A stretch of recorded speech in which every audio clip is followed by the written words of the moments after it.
welcome back everybody to The Last of Us. So last we left off, Joel got injured and got Ellie back. Was that the last time? Yeah, I think it was when and then Joel ended up getting Ellie back, and Ellie went through some trauma, and we ended it off as soon as Joel got Ellie back. So I think we're pretty close to the end of the game now. I'm not sure. I don't remember. Like, this is the, like, when every time I've played this is like the point where I kind of get a little hazy on the stuff that happens in between. I feel like I just end up like, I always like remember that last part, and then I just like remember the ending. I don't remember really this much stuff in at the end here. So I think it's pretty much at the end, but let's just get right into this and see what we got left. We might be finishing it today, we might not. I'm not sure. All depends on how much we got left. So okay, now it's not lagging. See, now it's good. Now we're good.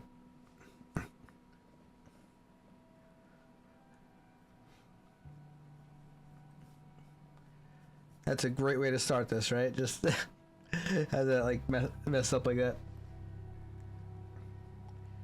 And of course, it has to have like such sad music right there too.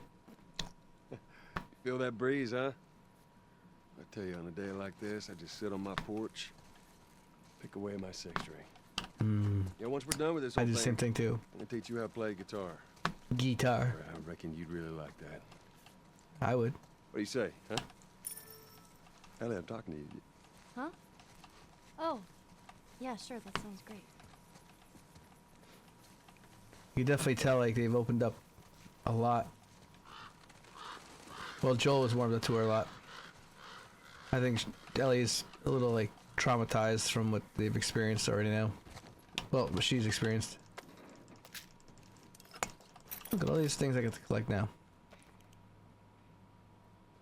Well, it's kind of similar to Joel's picture with him and his daughter.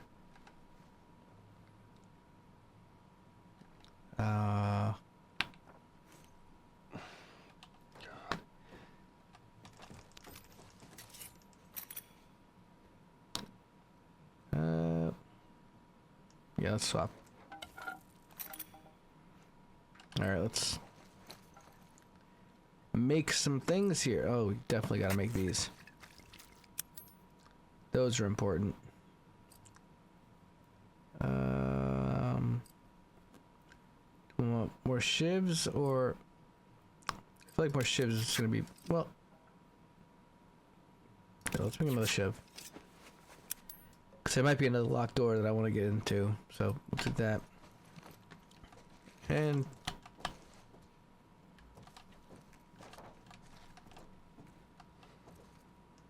what if I wanted that? Oh, missed that. All right. Oh, they're here. It must be the kids.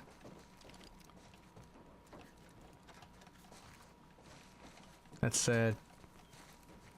Where? I Ellie? dreamt about flying the other night. Oh, yeah? Yeah. Go on, tell me about it. So, I'm on this big plane full of people, and everyone is screaming and yelling because the plane's going down. So I walk to the cockpit, open the door, but there's no pilot. I try to use the controls, but I obviously have no clue how to fly a plane. And right before we crash, I wake up. I've never been on a plane. Isn't that weird? Well, you know, dreams are weird.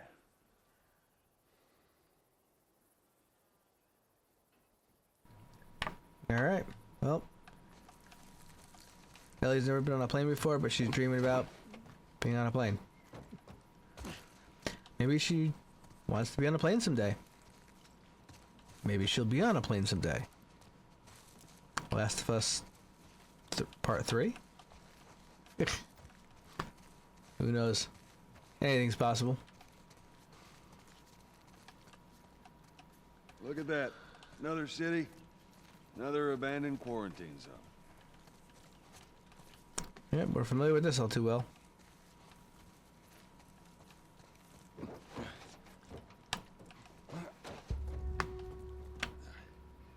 There's that hospital the Firefly mentioned. Come on, kiddo. Oh, St. Mary's Hospital. Where?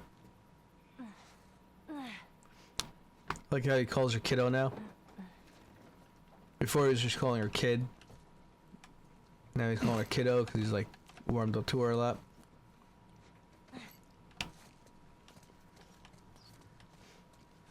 Why don't we take the tank? That would be good. Fix the tank up. Nobody will stop you in there. Maybe we cut through here.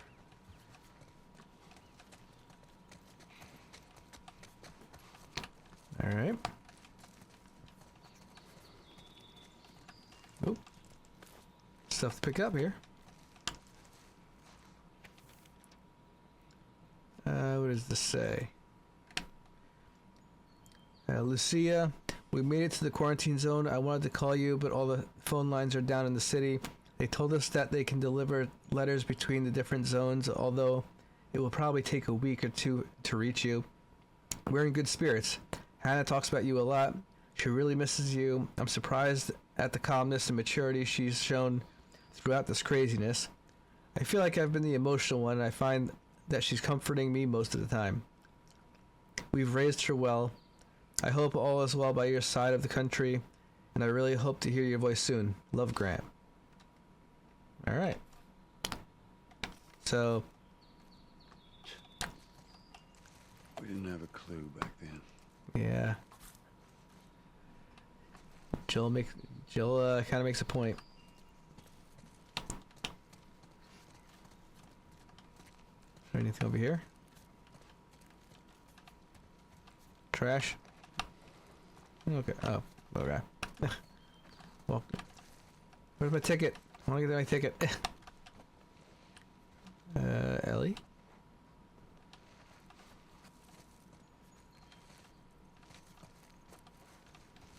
Okay, not this way, I guess.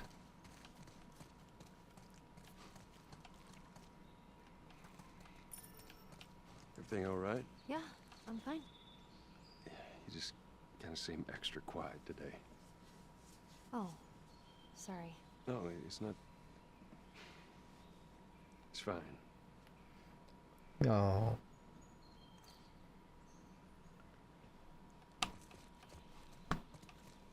Well, we could use that ladder.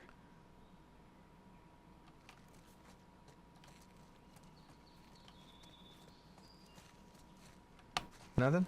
Alright. You good? Here we go.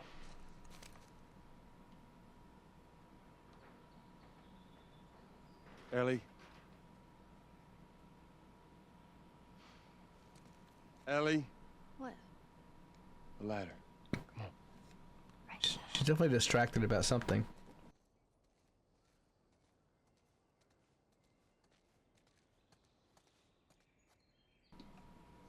Alright.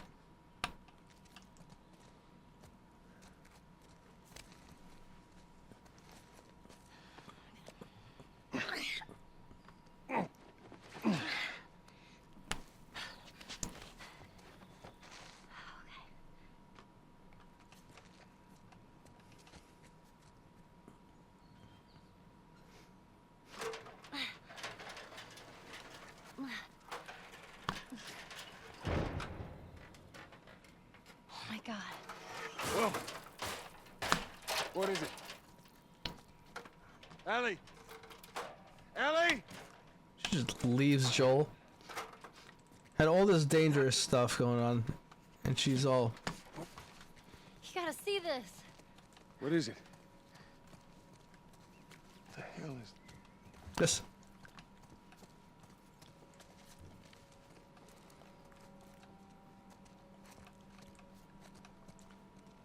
Are you kidding me?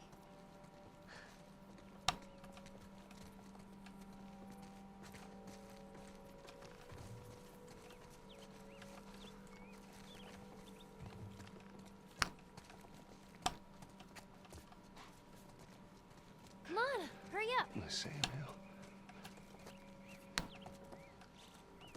giraffe. Oh, a couple of giraffes.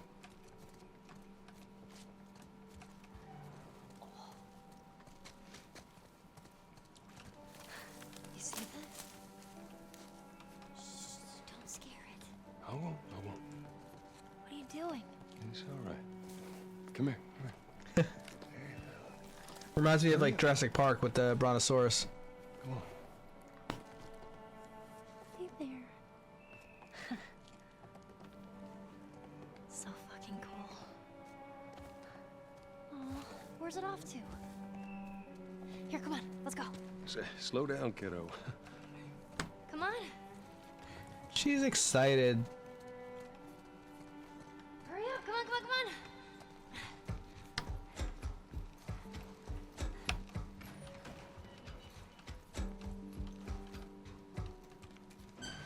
Oh, man. Wow. Look at those things.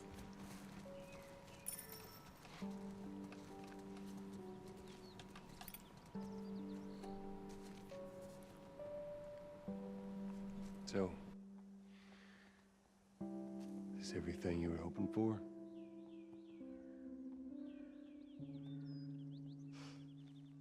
It's got its ups and downs, but you can't deny the view, though.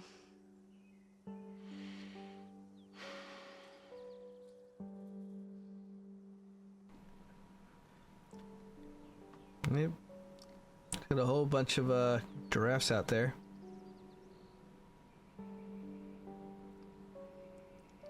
It's kind of cool though to see them both like just kind of there leaning, like watching. They look really good too, like considering this is in-game engine too. Like usually cutscenes like look this good, but this is how the game looks. Remasters, I never think remasters look as good, but this is like a significant change with the remaster. All right.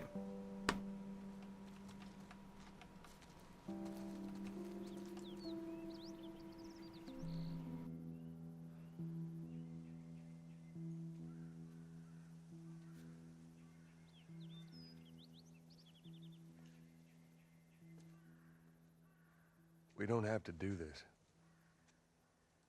You know that, right? What's the other option? Go back to Tommy's. Just be done with this whole damn thing. After all we've been through. Everything that I've done. It can't be for nothing.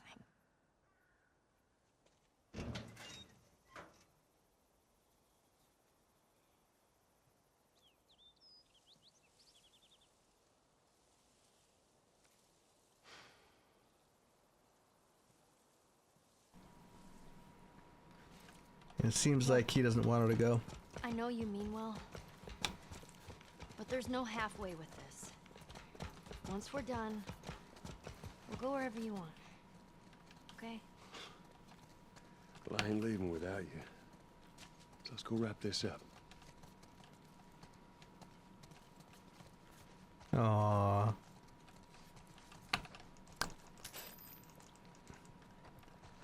He's definitely gotten a lot more attached to her. Before he was like, "You can go. Like, I don't want you. Like, I'll send you to Tommy," and or he didn't even want to take her the first trip to the first building where the Fireflies were killed. And now he's like, "I ain't leaving without you." Well, you got something to say? No? Nothing? Alright. Thought you were gonna say something about the tank. Well, this place takes me back. How so? It was right after everything went down. I ended up in a triage just like this. And everywhere you looked, you just saw families torn apart. The whole damn world seemed to have turned upside down in a blink. Is that after you lost Sarah? Yes, it will. I can't imagine losing someone you love like that. Losing everything that you know. I'm sorry, Joel. That's okay, Ellie.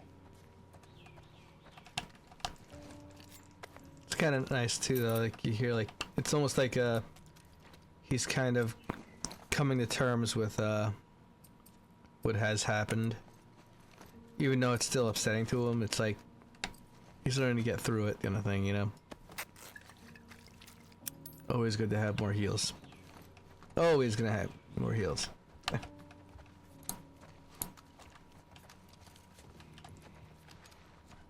Alright, I think that's the maximum upgrades there. Sharpest tool in the shed. Find all workbench tools. There we go. We got them all. Just checking everywhere to see if there's anything else to loot.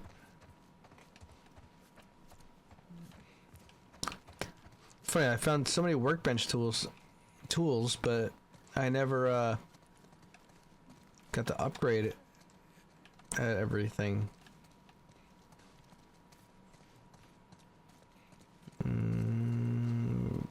Where do I go here? I guess this way? Hey Joel, I got something for you. Here. Maria showed this to me and I stole it. I hope you don't mind. Little klepto. Oh. Yeah. Joel and his daughter.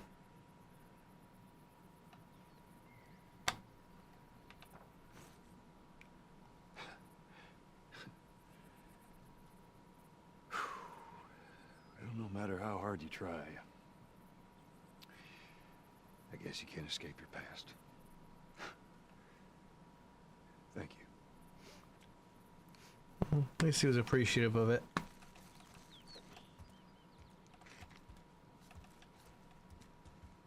Well, he's definitely dead. He's not coming back anytime soon.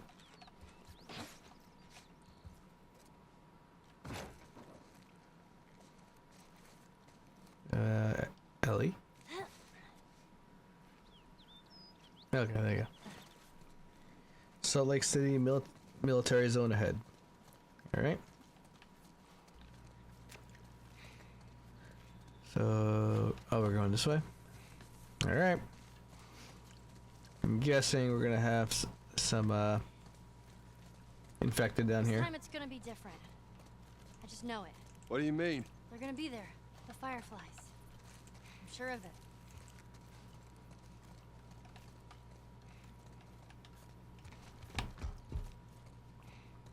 I don't think Joel even wants the Fireflies to be there, because, like, he doesn't want them to like...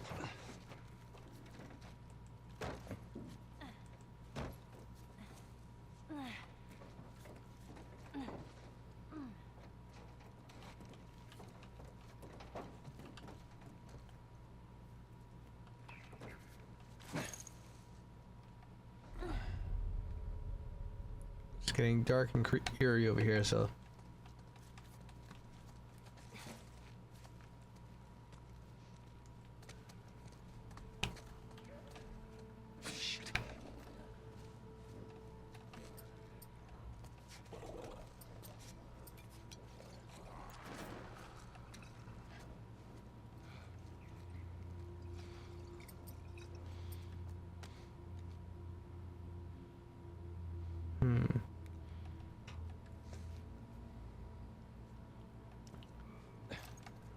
Lost where that bloater went.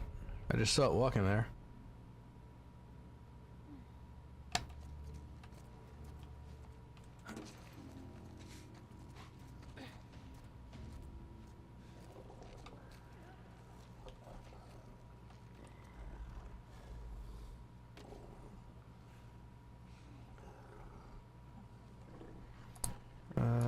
What if we do this too?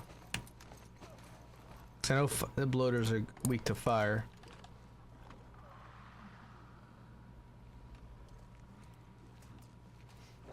Alright, definitely clickers over there too.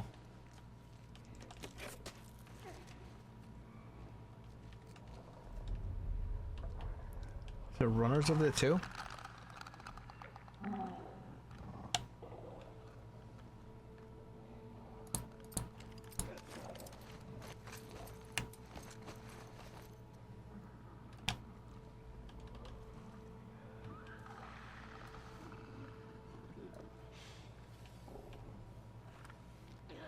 Alright, let's see if we can get this guy.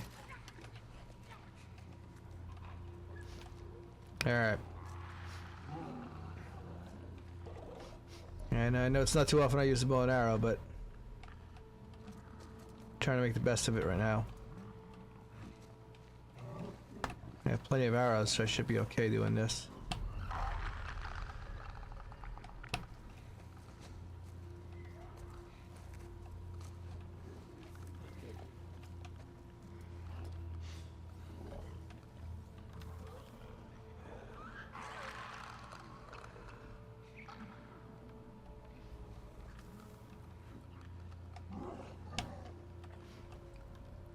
Uh,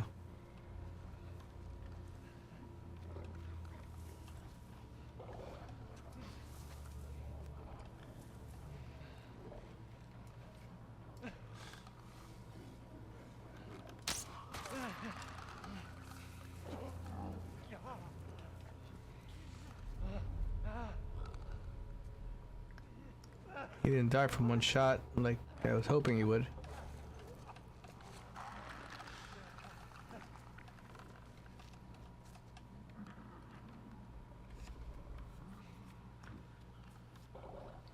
Thought it was coming this way.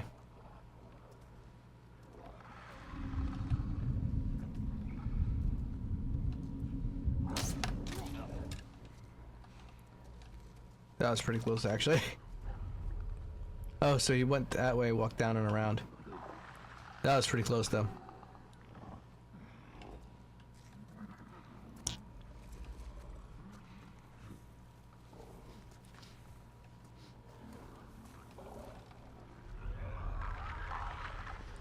Okay, so we don't have many guys left over here, so let's see if I can get on top of this.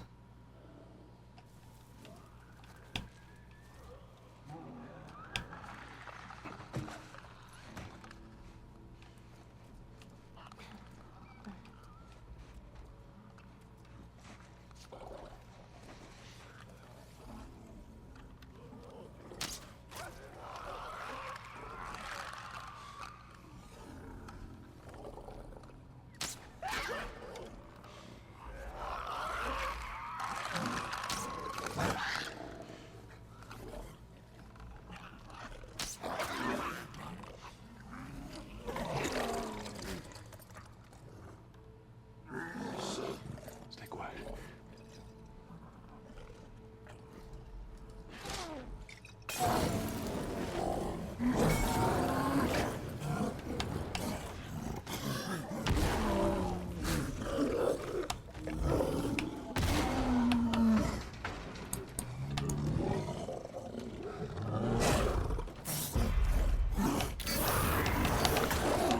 Okay, okay. Time to run. Time to run.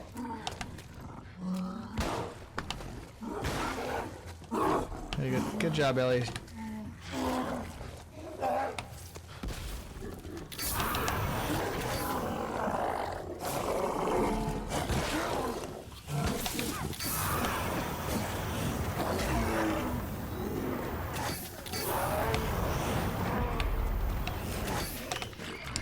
Oh god, oh god.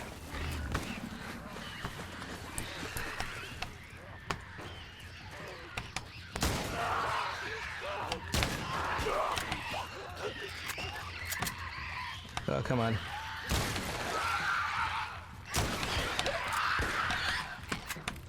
Keep shooting, Ellie. There we go, alright.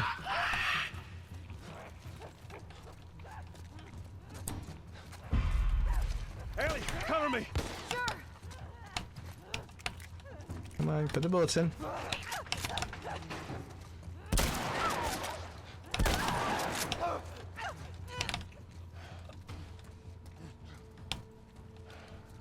Alright, is there ammo here for me? El Diablo ammo, nice.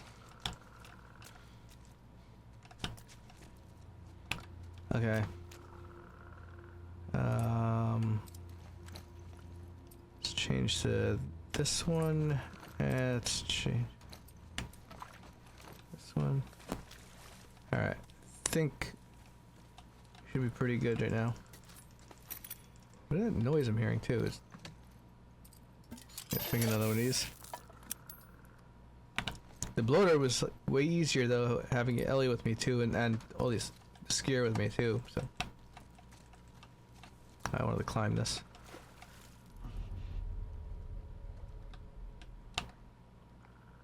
What is that noise?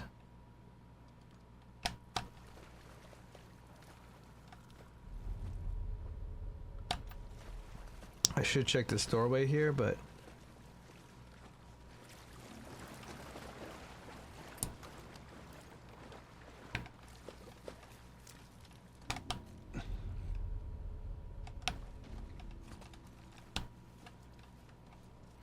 Oh my god.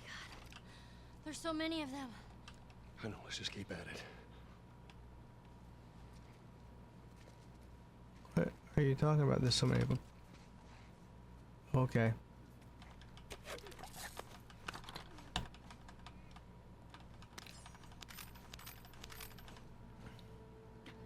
Okay, well.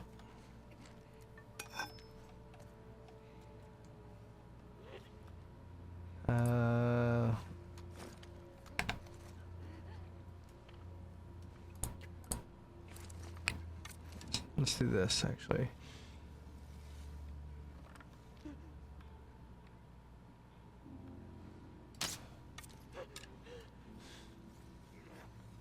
That was a waste of that arrow. Well,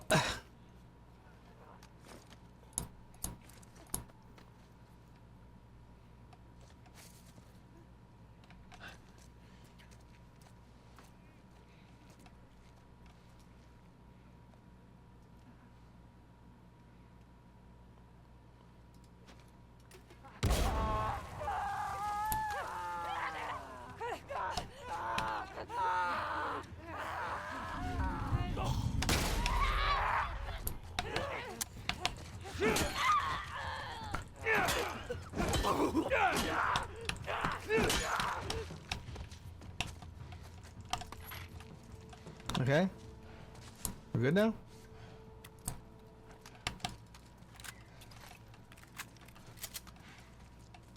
There's nothing else, right? Yeah, I know about the flashlight. I just didn't want to turn it on. Come on. There we go.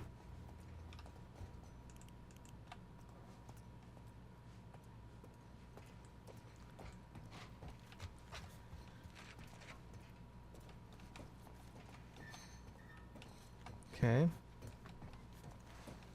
I'm like all creeped out right now. Dark areas are definitely it's not so much that I'm creeped out really, it's just like you don't know what's around the corner. Like you know the dark areas there's gonna be something like it's gonna jump out at you. So like I'm very cautious. Stay back. Oh come on.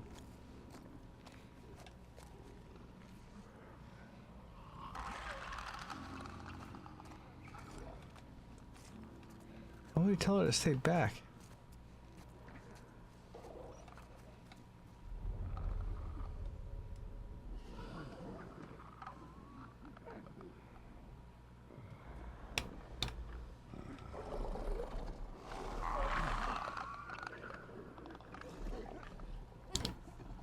It's kind of weird how the clickers work off like the echoes, but they don't go after the runners. Oh, there's two bloaters.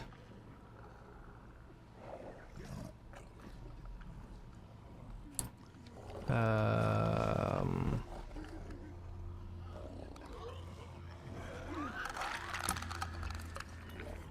don't have any more Molotov cocktail. Yeah, those. Ugh.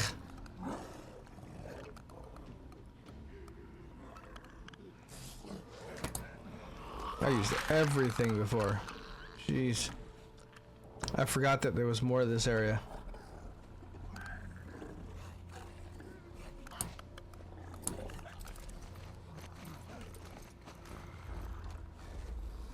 Okay, just load it up.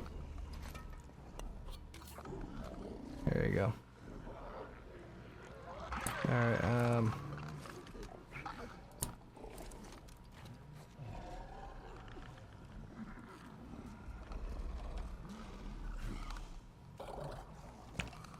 want to see if there's stuff over here for me to grab too.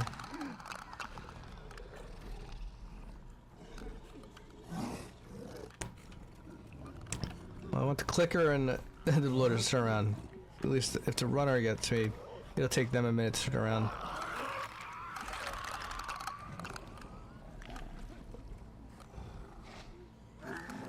Actually.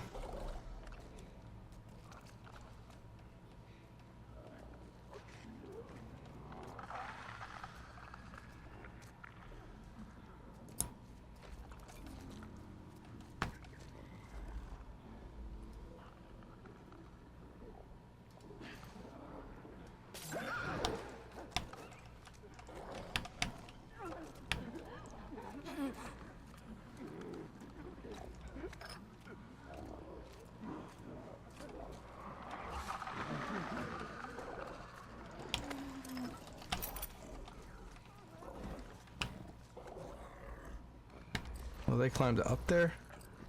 Alright, let's make this.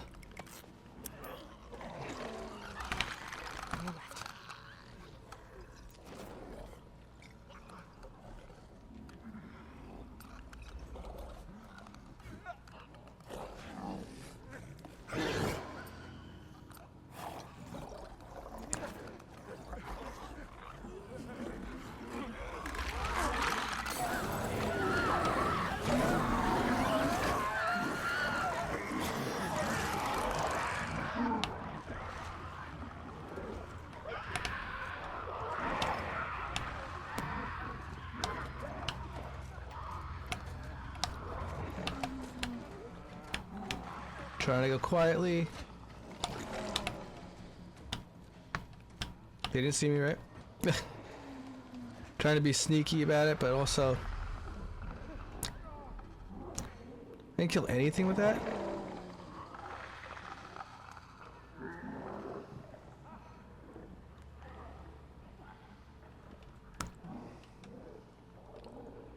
Alright, well... There. I think I just like kind of standing there, just like, what?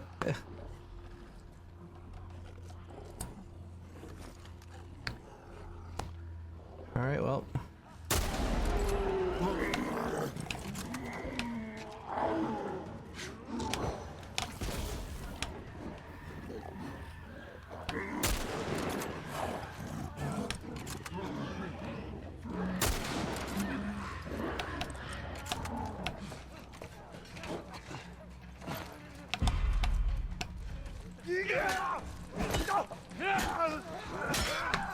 Come on, no, come on.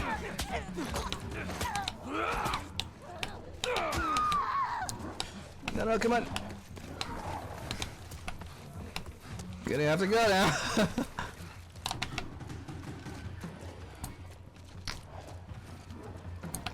Alright, flamethrower.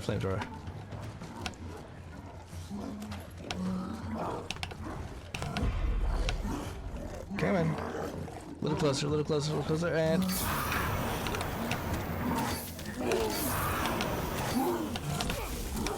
Okay.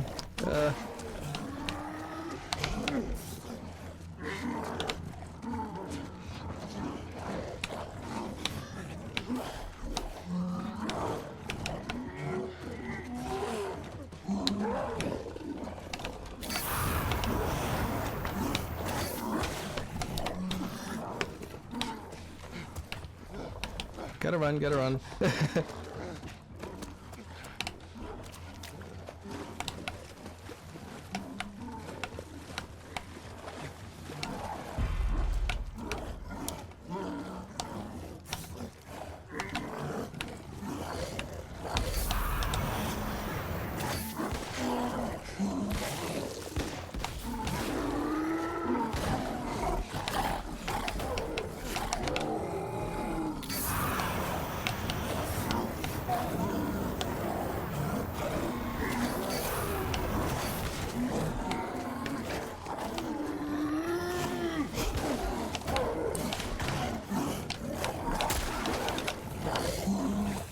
God, oh God, oh God, oh God, oh God, oh God, oh God.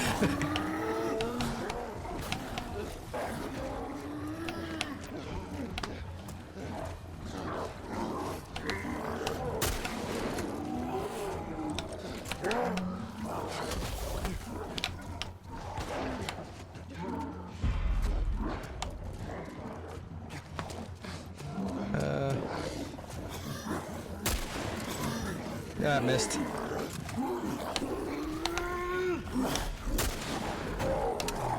Uh-oh.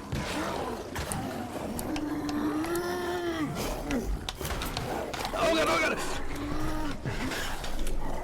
Ah! I'm getting all shook up. Come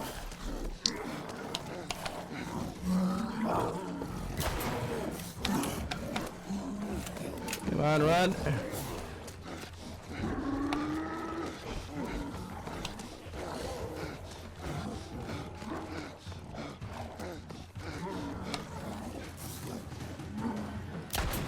Missed.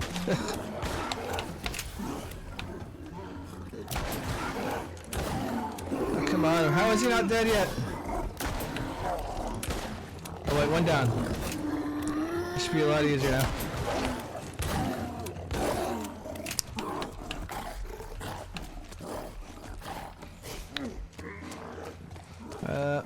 Why is he so close to me?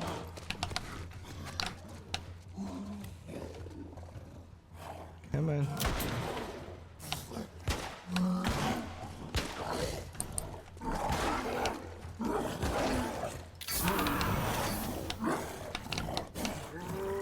Might want to run, Ellie.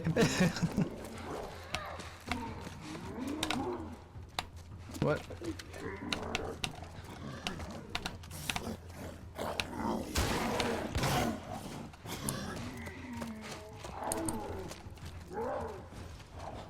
Alright, reload this.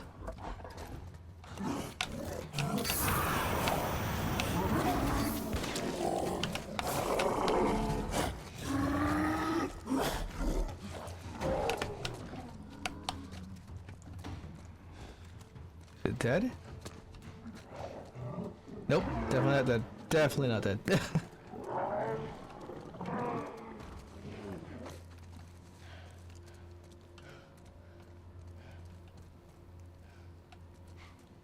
We killed him. Is dead? I think we got all of them. I think you're right. Endure and survive. What? I didn't even realize that thing was dying because, like, I didn't shoot it again. Alright. I mean, I'll take it. Like,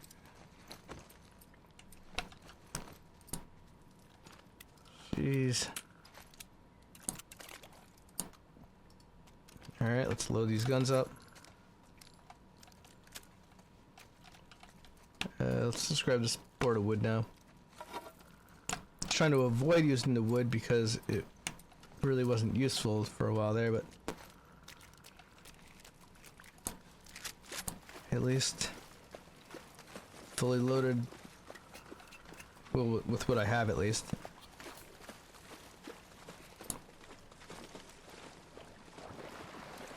Alright. Oh, more ammo. Nice. What's it? It's just bricks or? Nope, bricks. Alright.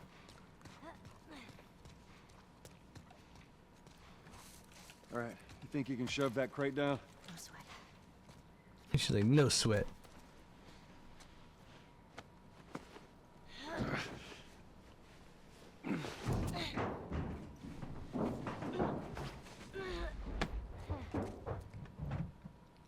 Okay.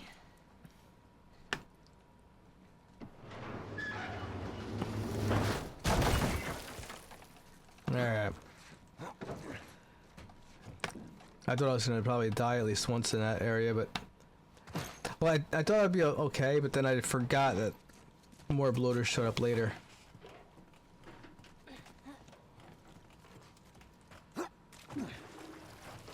Watch your step. That water looks pretty deep. Hey, that's what we can do once we're done. What's that? You can teach me how to swim. You got it. You could definitely use that.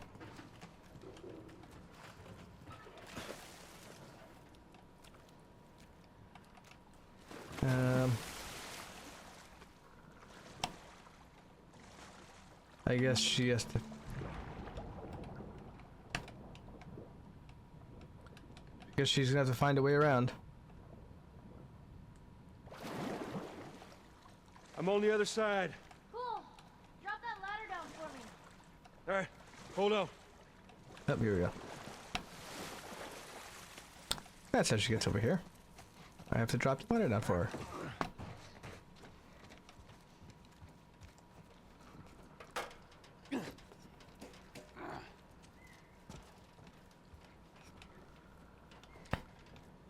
So I guess I drop it over here.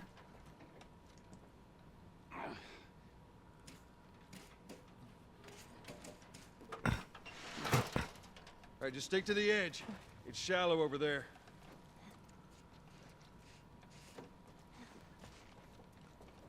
All right. Action jump. Ugh,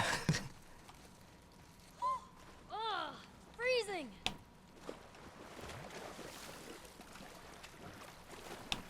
Yeah, imagine if you had to walk through all this like that. I'd imagine like all this stuff has to be so cold because nobody else has gone through it.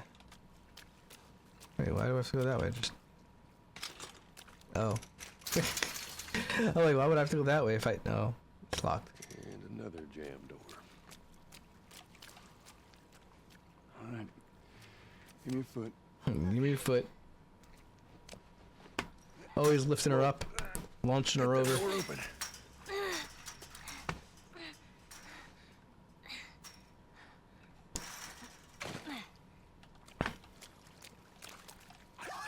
Look out! Ellie! You okay? Yeah. It just surprised me. Man, I Surprised can't me wait for too. those things to be wiped out.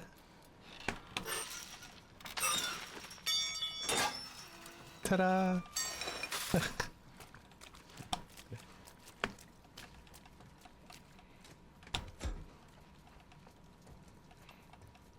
Oh, workbench. Don't go ahead, Yelly. All right, Wait. let's do this. Alright. Let's see what we can upgrade now. We have 400 pieces here. What can we upgrade here? What do we get the most bullets for? We seem to get the most bullets for... I get a variety of bullets. I don't know what to upgrade here.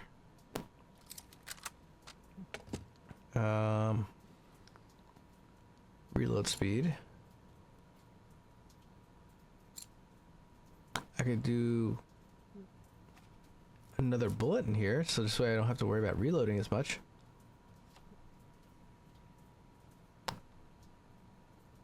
Let's do that one.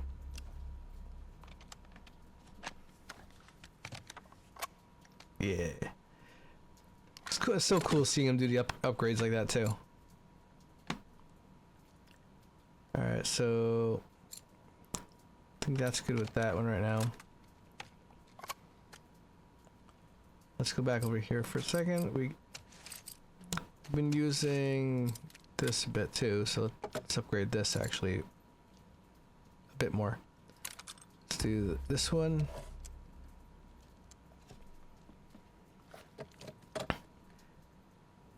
Yeah, let's fix the reload speed on this too. That's important with this. My hair is like looking like rough there.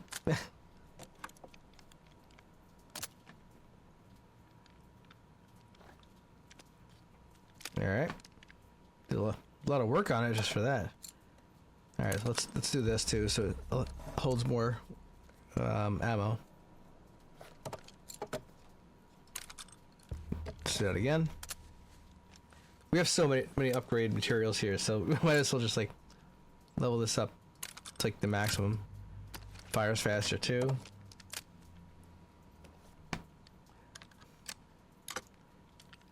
So cool. It really looks like he's like doing all this work to it, like driving the screwdriver and like working on it and everything. So he went from a wood handle to a plastic handle now. Alright, and combat ready, fully upgraded weapon. Alright, so we got that one. That's good. That's good to have fully upgraded. This one, what do we do with this? Can go through armor.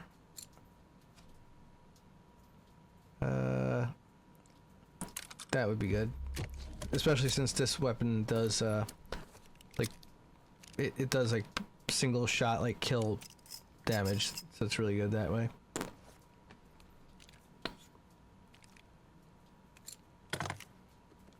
Alright, let's do this one also.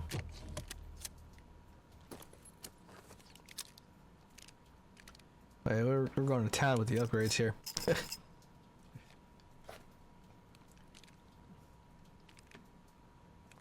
The handle on this thing is like shot though. Reload speed. This is on fire rate. I could probably do. Yeah, I'll probably do fire rate, and then I'll probably do reload speed also. Just to, like, pick up the pace on this gun. See what we got after this.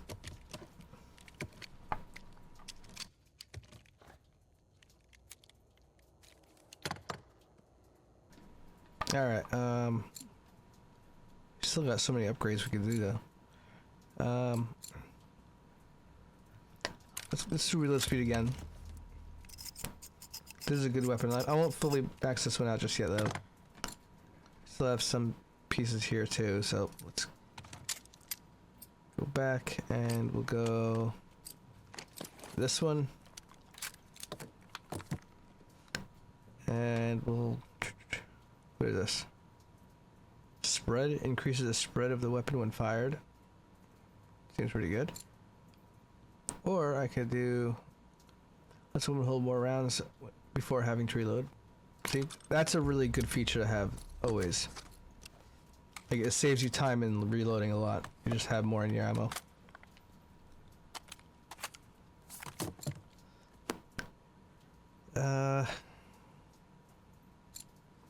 Reload speed, 45% reload speed.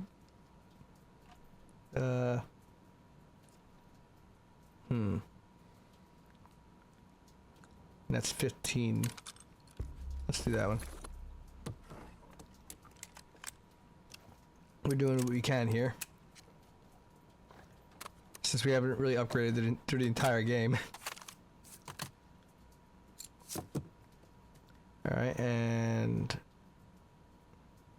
okay, so we could upgrade that a little bit more too if we want. Let's see what else we could do on other guns here too though. Let's switch over to the rifle, I think. Reload speed is, we do 40% reload speed.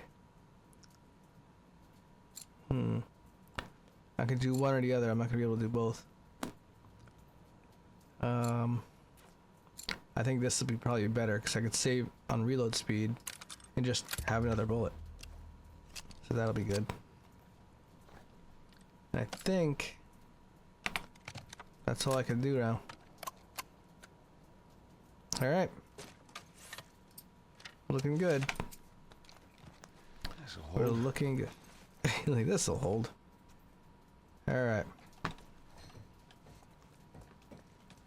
Ellie just ran ahead. Watch your head. Oh, wait. Shiv. There you go. Oh yeah, we got plenty of ammo sitting in here too. We got supplies. Yeah, maybe not plenty of ammo, but some ammo. Yeah, what else can we craft here? Yeah, we're gonna definitely make that. I don't think we're gonna need that many more shivs. I've kind of been tactical with like the stuff I've been crafting, if anything.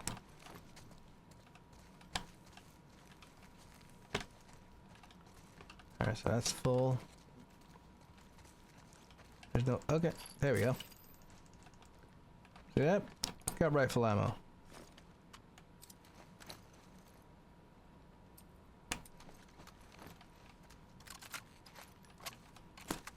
Oh, we got arrows here too. That's good.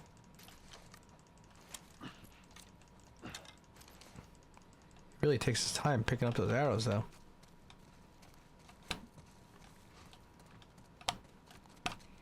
Alright, I guess that's everything from here.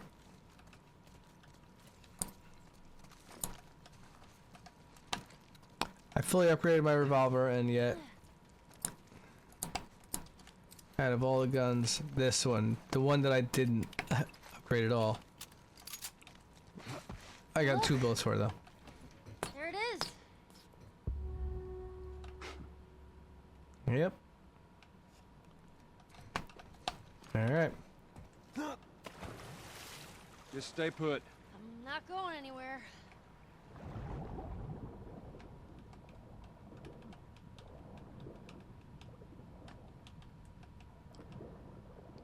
Is that a building in here?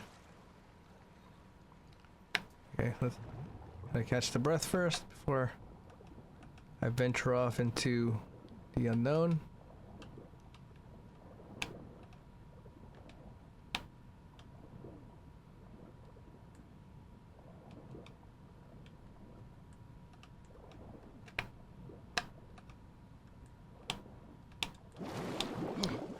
Ugh.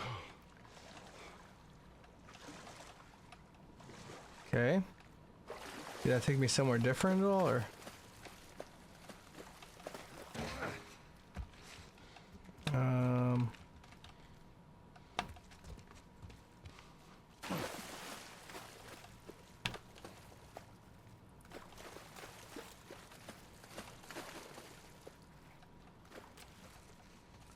Am I looking for a pallet or something, or?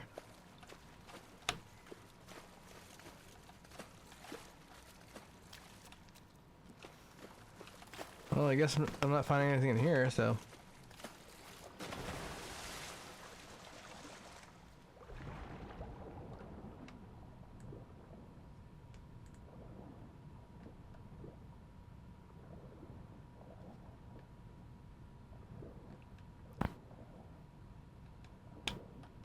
Come on.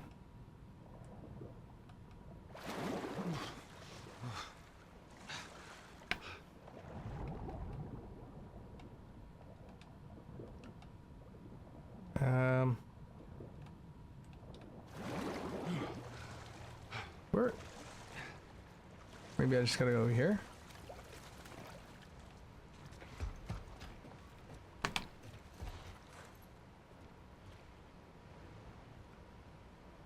Oh, okay. I got it. Cool. Okay, so I go through here. I gotta go up there somehow.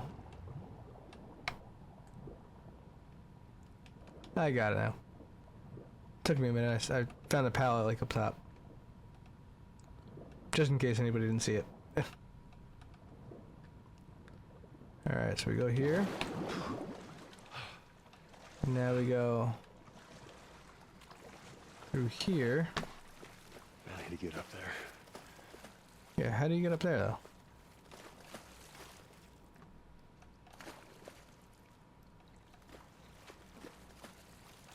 How am I drawing a blank right now? There's no ladder around, right? Unless there's like... Ah, okay. That's what I gotta do. So I was on the right track when I looked at the vent first time, and I was thinking like, oh, I gotta climb in the middle of that or something somehow. How am I gonna fit though? And then, sure enough, here I am, walking on top of the vent. All right. You made it. All right, come on. Of course I did. Can I just hop over into the water?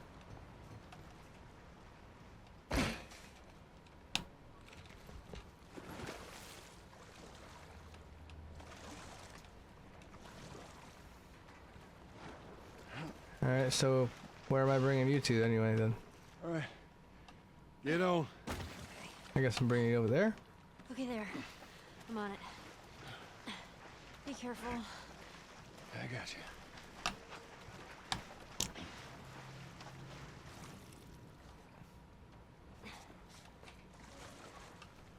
Okay.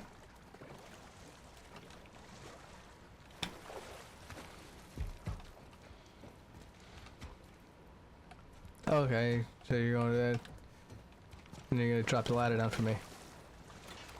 Stand back!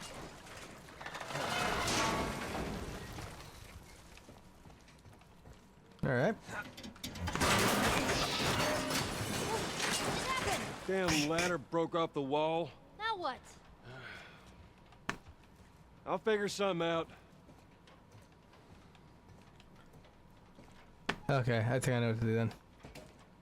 I remembered like there was a spot like this, but I couldn't figure out where exactly it was. Oh, this is it. This is the spot I was thinking about. I thought it was later though, or coming up still. Oh, I have to go through again. All right, here we go. You know, it's amazing how, like, I keep swimming underwater like this, and yet all my weapons still work fine. Everything shoots fine. I don't have any issues with them firing. Yeah. So I guess, in this world we have, waterproof weapons.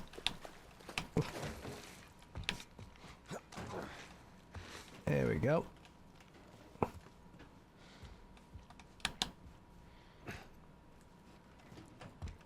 Alright, making our way through this way.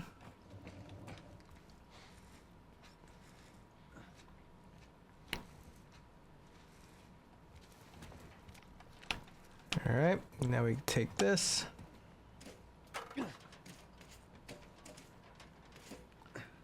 And Elliott's probably over there like, what are you doing? And Joel is just thinking like, you'll see in a minute.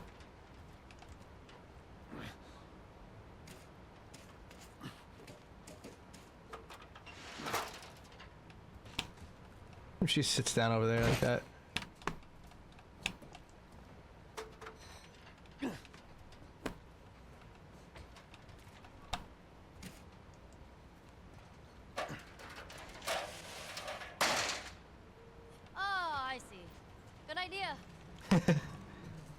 I like how she didn't say anything the entire time, and suddenly now she's like, oh, I see now.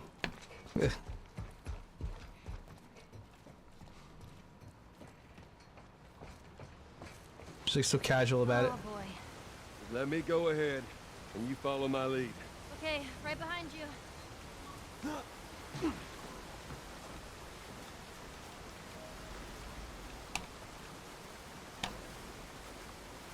Oh, why don't we just walk that way?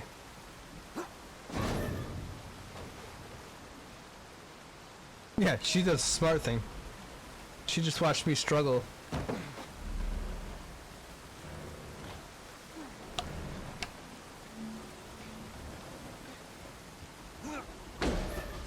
Okay.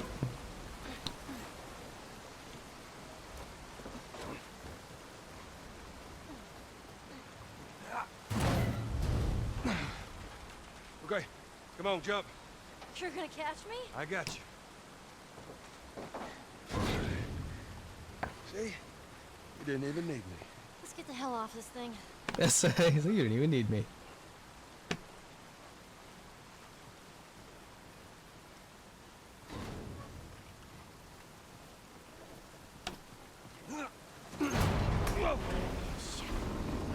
Ellie, move!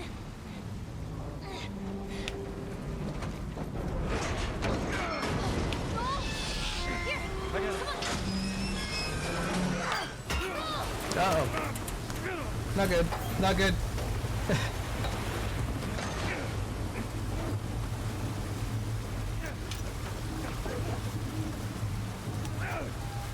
Keep gliding. Clearing. Okay, not good. Extra not good.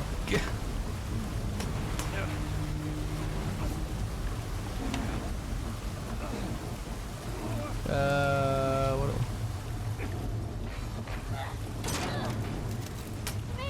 Ellie! You made it!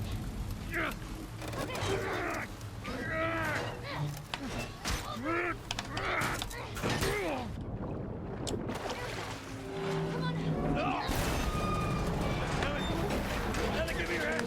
Give me your hand before you... It's terrible seeing him panic like that. He's like, Ellie, give me your hand. Give me your hand, Ellie.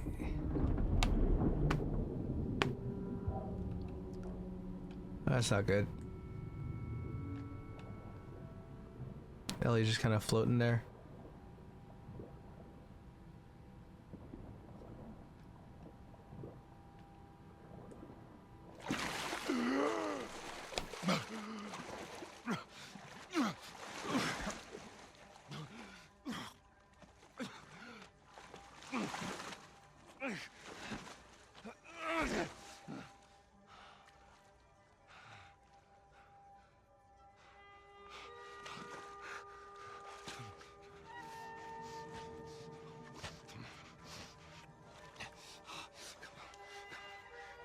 Hands in the air!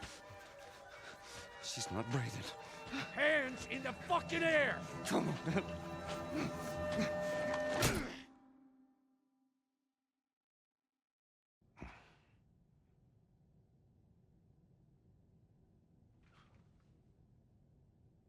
Welcome to the Fireflies. Sorry about that. They didn't know who you were. And Ellie? She's all right. They brought her back. You came all this way. How'd you do it? It was her. She fought like hell to get here.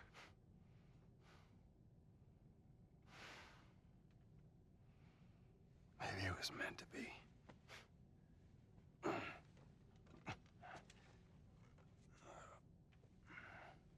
I lost most of my crew crossing the country. I pretty much lost everything. And then you show up, and somehow we find you just in time to save her. Maybe it was meant to be.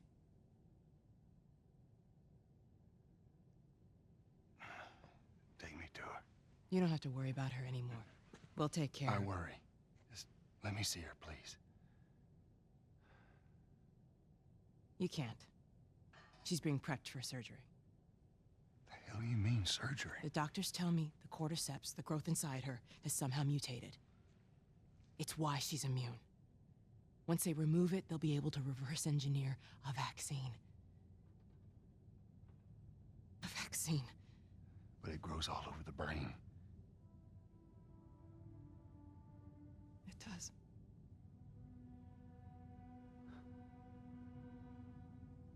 Find someone else. There is no one else. Listen, you were gonna show me where she... Stop. I get it. But whatever it is you think you're going through right now is nothing to what I have been through. I knew her since she was born. I promised your mother I would look after her. Then why are you letting this happen? Because this isn't about me, or even her.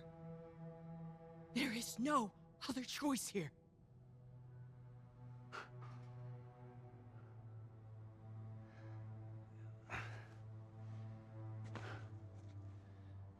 Yeah, you keep telling yourself that bullshit.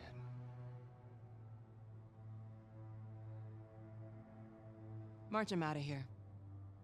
He tries anything, shoot him. Don't waste this gift, Joel.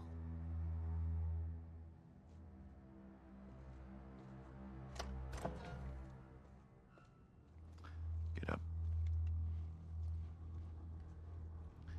I said get up.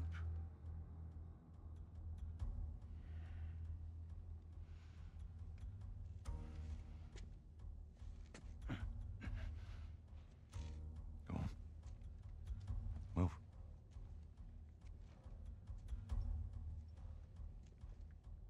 I said move. Give me an excuse. Which way?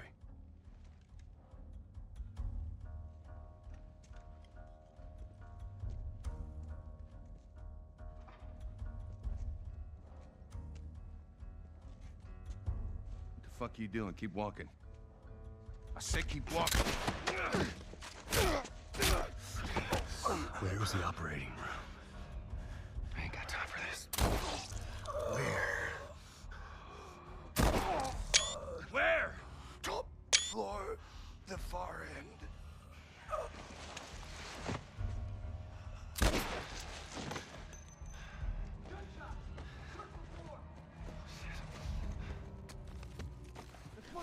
I had to take those screenshots. It was just too good.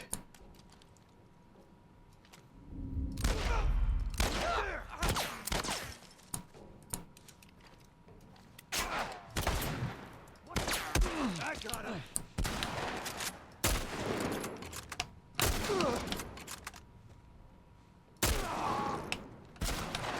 Cover me, I'm moving up. I got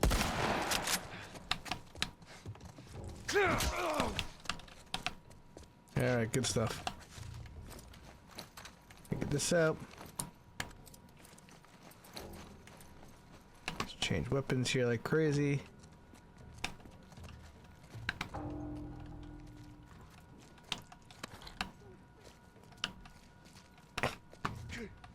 the smuggler behind the door.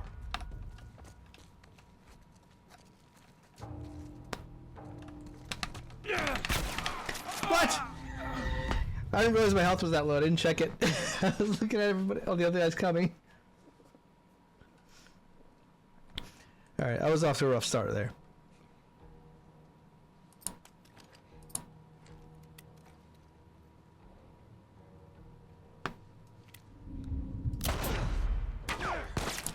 Watch my back.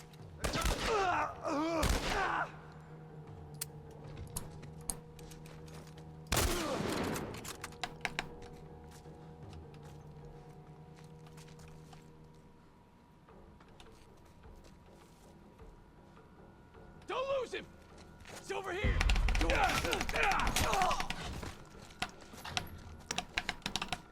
Yes, that's better.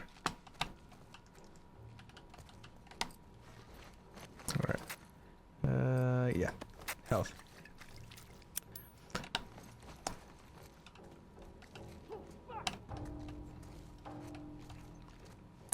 Oh yeah, I definitely need that.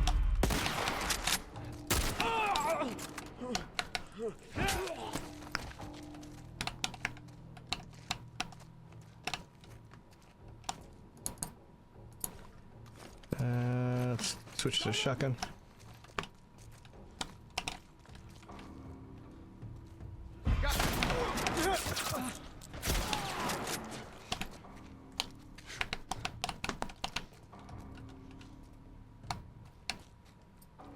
Alright, let's heal real quick.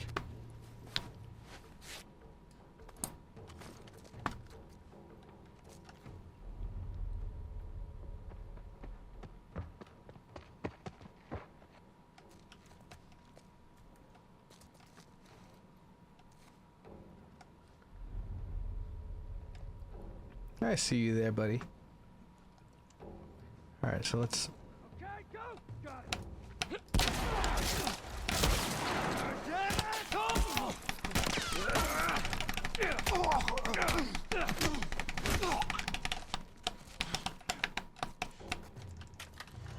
Ooh, new gun.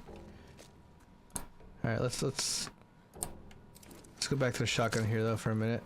Where's the shotgun? Oh, shotgun's empty.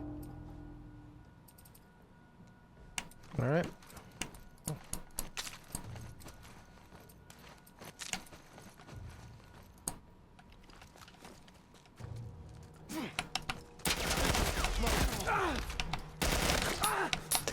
I'm not good with this gun.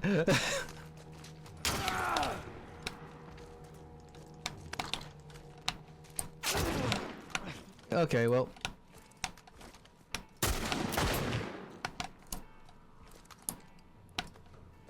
Let's heal real quick.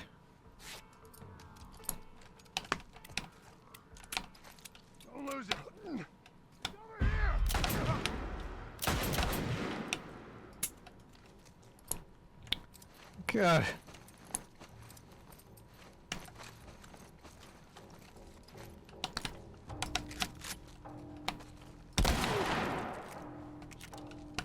Why is this guy not dying?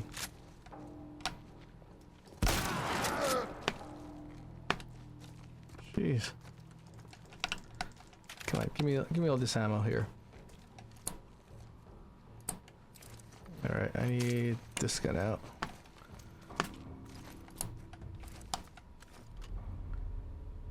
We still got 2 guys up there.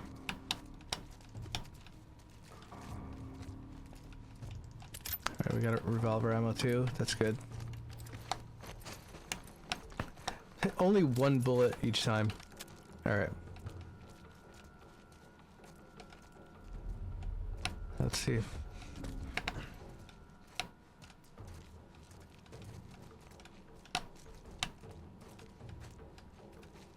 Oh, there's the room I was in. I think.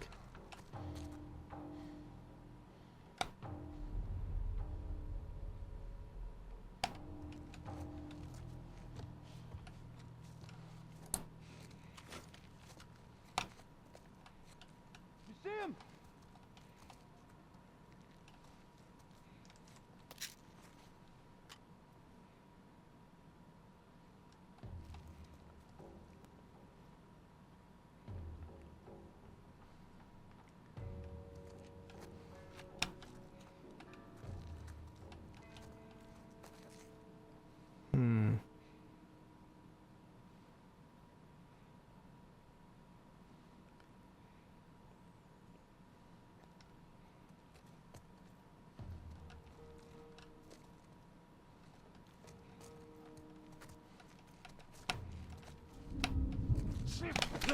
Prices for me? Huh?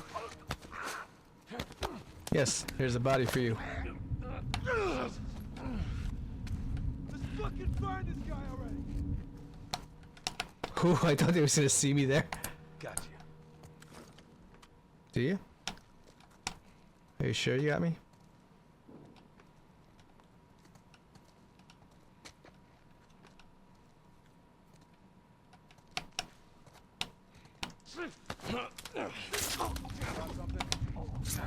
Check in. I keep thinking they're gonna see me, but it's good thing I did a quick one there. Alright, so we got only those 2 guys left, I think. Oh, that guy.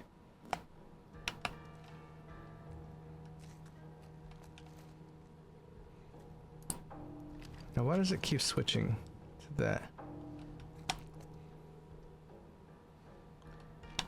You know, I might have an idea here.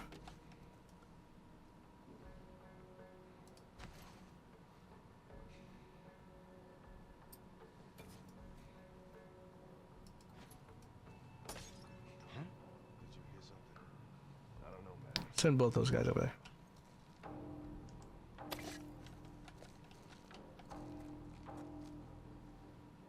Man, there ain't shit here. Fuck it. Let's go.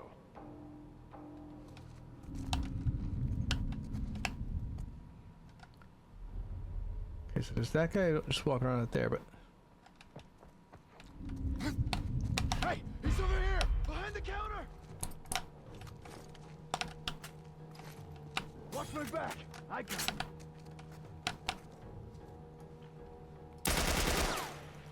oh, that kickback is terrible. Hey, Raza. Hey, what are you doing shooting at me from behind?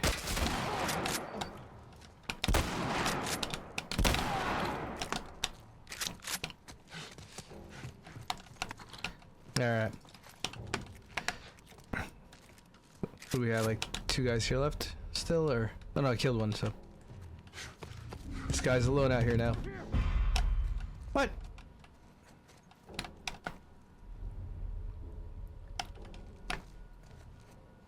Where is this guy?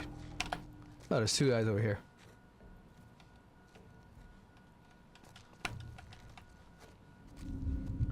Is he over there? You saw nothing. He's gone. Oh, there's guys over there too? Jesus, so many guys here.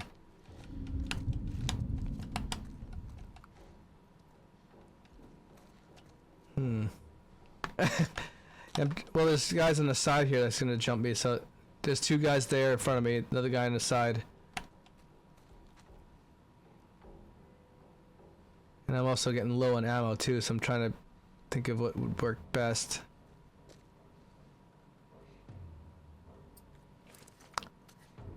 Oh wait. Where'd my thing land over here?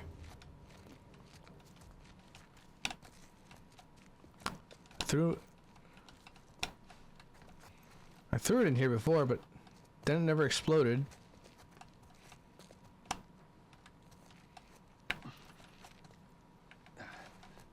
Nope. Where did it land? I threw it in here, then I threw a bottle in here. Alright, that's what I wanted. It's not on the table. Wait, did it land on the table? I threw like a nail bomb in here. And I tried to lure them towards it, but... Well, I got another shiv, so...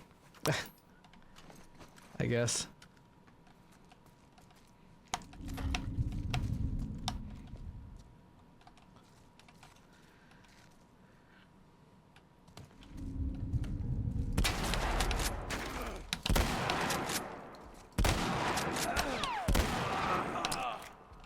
Literally 4 shots to kill that guy. Alright, come on. And that's out of bullets.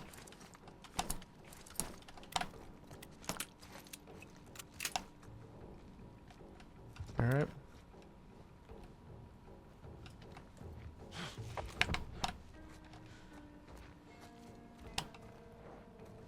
Where's this guy here now? Is he over there? He's not here. There's this guy there, down there. There's three more there. Guys are probably gonna just keep coming at this point. Oh yeah. I'll take that.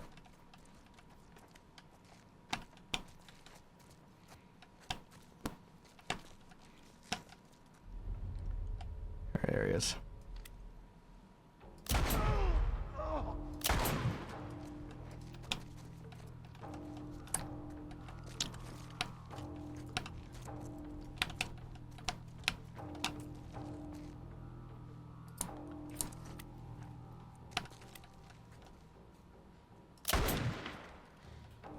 Oh, that worked out good. Alright.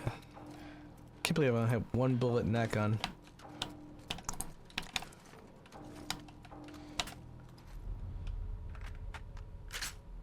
Alright, so we got more ammo in this gun. I think we got more ammo over here too. That's for El Diablo. El Diablo. Sorry, I keep saying it wrong. Alright. See if I can grab anything else. Maybe like Easter egg things or something in here. I know there's stuff to find, but I don't remember if it was over here or...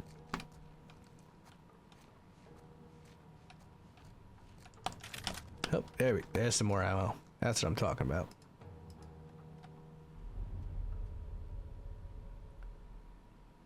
Oh, I don't hear any other guys. Might actually be safe right now.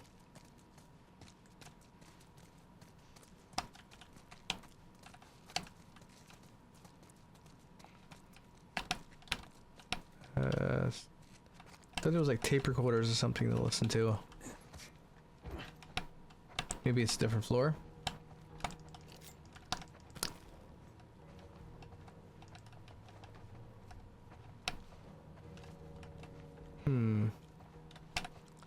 Alright.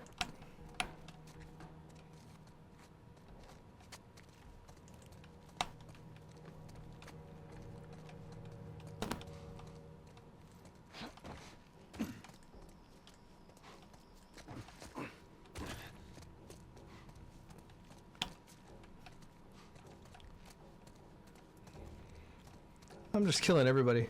Whatever's left of the fireflies. I'm definitely putting an end to them. Is this something to collect here?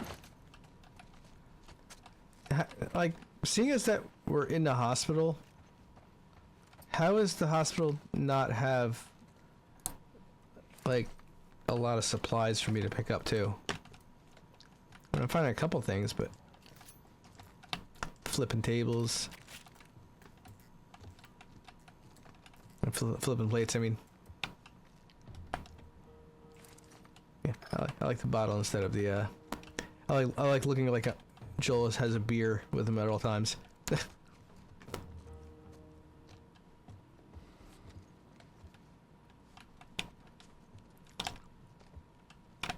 Alright.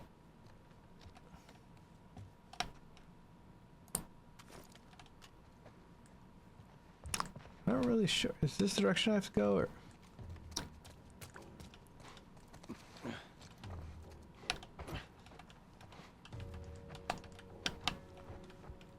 Oh, I think I was just in here.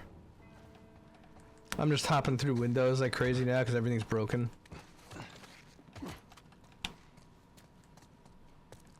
Hold on, I came this way.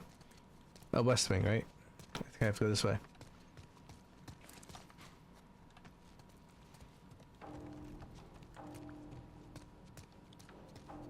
Down this way. Stay alert.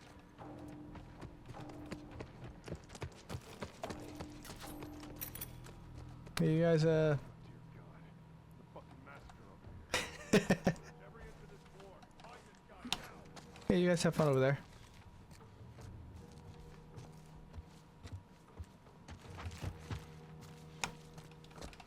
What's going on down there?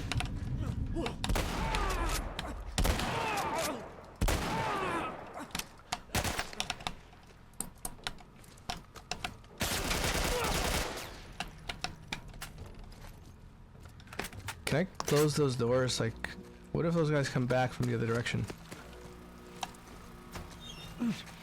Oh, okay. That works. Okay. Haha, they can't get me. So up, is it upstairs or?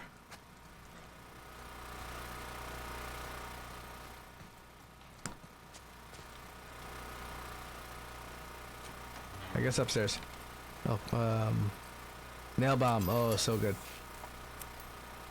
I need the nail bombs for here.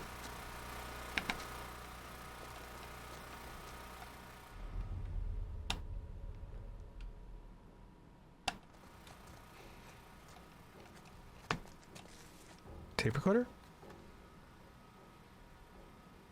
Play. April 28th. Marlene was right. The girl's infection is like nothing I've ever seen. The cause of her immunity is uncertain. As we've seen in all past cases, the antigenic titers of the patient's cordyceps remain high in both the serum and the cerebrospinal fluid.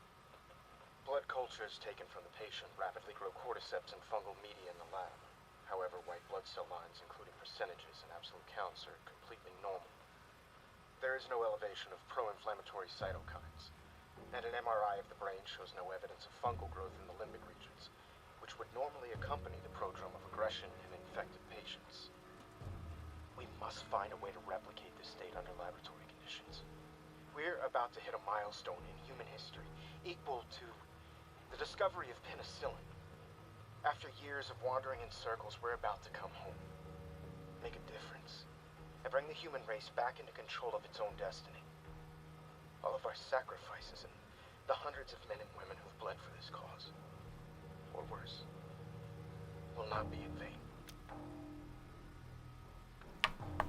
Oh, so they actually have a way to get the cure out of it. But they have to kill Ellie to do it, I guess. I don't know. Let me use that shiv. Normally I wouldn't do that. Probably, like, I think originally, my original playthrough of this, I probably didn't do it. How do you even say that name? Bryony Stewart Sueme? Seum? I don't know. Alright, well, we got another Firefly pendant, and there's a bullet hole through it too, so that's interesting.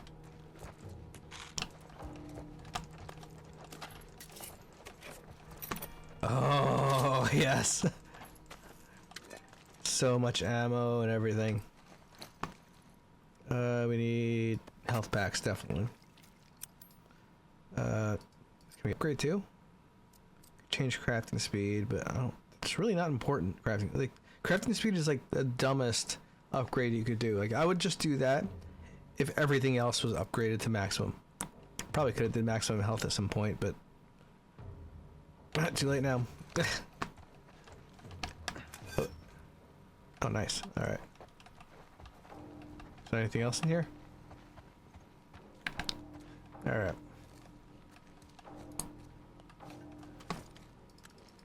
All right, let's put all our rounds in there. Okay, that's full. All right, that's good. Let's load this up. Okay. Making sure everything's fully loaded because once I get started, there ain't no going back. I mean, there is going back. But you know what I mean. Alright.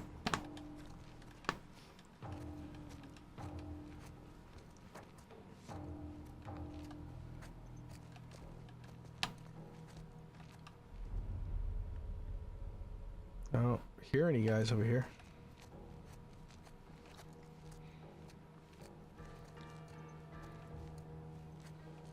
What's in here? More loot. Of course, nail bombs. Always nail bombs.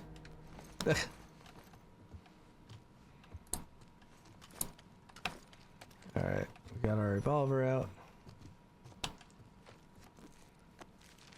What does this say? March 15th, we finally crossed the Utah border. In a couple of days, we'll be back with the others. Today, the crew was in much better spirits. I've been worried about the morale since Greg and Tanya's passing last week. It's good to hear them again. Robin came up to me and said, "Thanks for watching over us, Marlene. It was a small gesture, but I needed it." March 23rd, Ellie never made it. We arrived at the hospital. There was much celebration, at least from the others. I guess they're happy to see their old friends. We haven't seen some of these guys in over 10 years. After they told me the news, I couldn't eat. I couldn't talk to anyone. Oh, too much. I should be grateful to just be alive, but right now I just want to shut my eyes for a bit. They look at me and I know what they're thinking. That we're a bunch of incompetent grunts. What was I supposed to do? I thought I was going to die. My men were being hunted by the entire Boston battalion. I had to get her out of the city. How was I supposed to know the Firefly escorts were already dead? I panicked. In the end, I healed pretty damn quickly, and my men were more capable than I gave them credit for. More than a handful survived the army's attack. I should have kept her with me. Instead, I handed her off to a couple of smugglers. I failed you, Anna. I failed all of us. I am an incompetent grunt. April 25th. I can't stand talking to any of them. I don't think I can take the stairs any longer. No way I can stay here. April 28th. One of our scouts just radioed in. He spotted an older man and a young girl entering a tunnel in the bus terminal. He thinks she might have had red hair, but he's not sure. What if it's her? Stop doing this, Marlene. The recon squad is about to head out. I'm going to join them. April 28th. When you're lost in the darkness, look for the light. She's alive. They're running the tests on her now.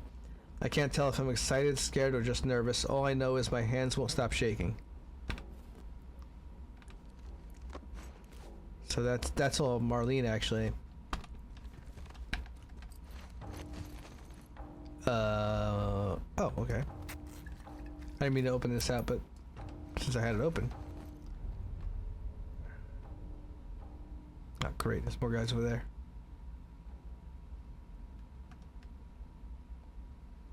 Alright, so I see 3 highlights over there. Guess we gotta go that way. Guys are probably guarding where Ellie is.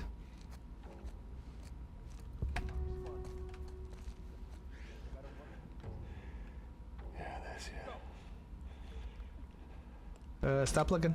These guys are coming. Yeah, so are these guys.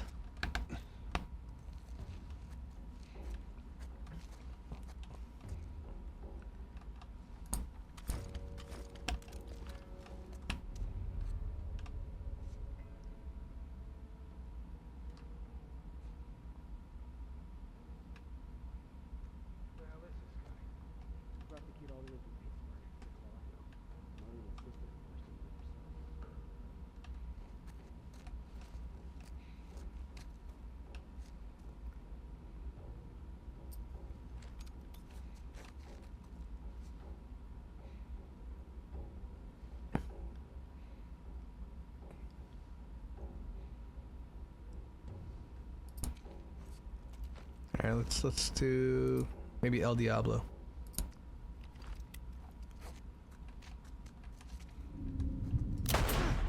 Don't move here!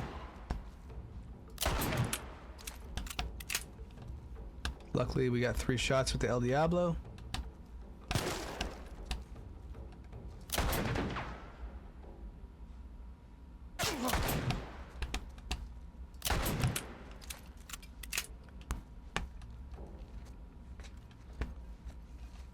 Never mind, I got 1 shot left on El Diablo. Well, Come on, go around!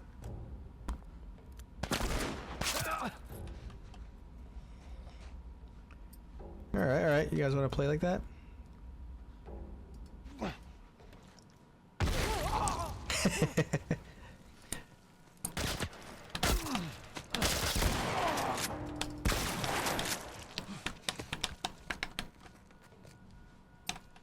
All right, let's heal here real quick. All right, good to go. Still there? It's gone. He's like, he's gone. I'm like, right here. I'm like, oh, okay.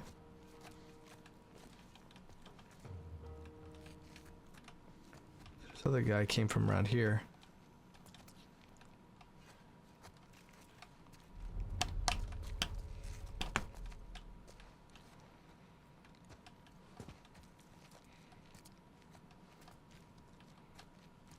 This is actually a better route to take because at least I'm like, I can go room by room.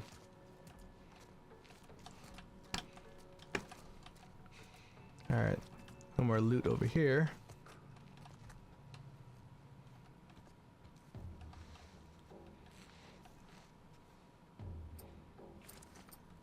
Alright, let's see if maybe I can get another one of these guys with this.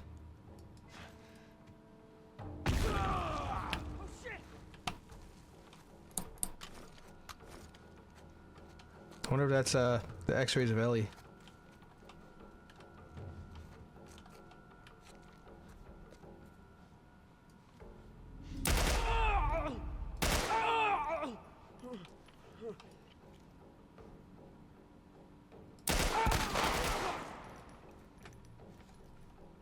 Okay.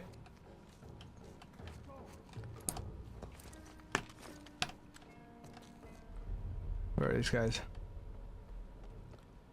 Alright, they're up there.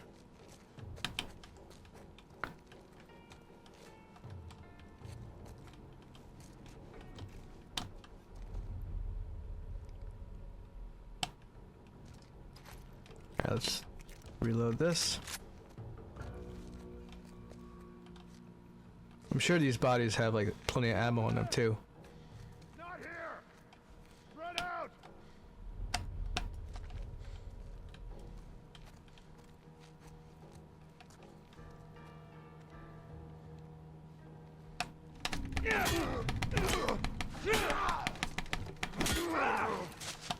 Alright. Relatively quiet. Alright, so I think there's only 1 guy left, maybe? I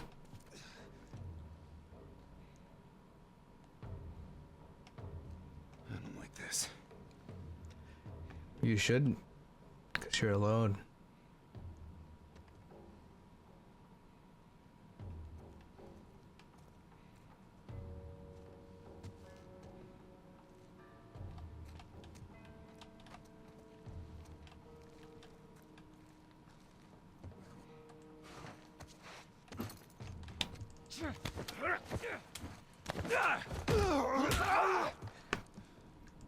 See? That's why I shouldn't have liked it.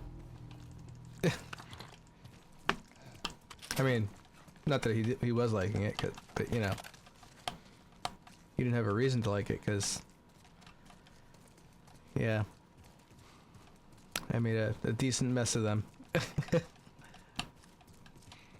there anything else to collect over here? Or? Let's see.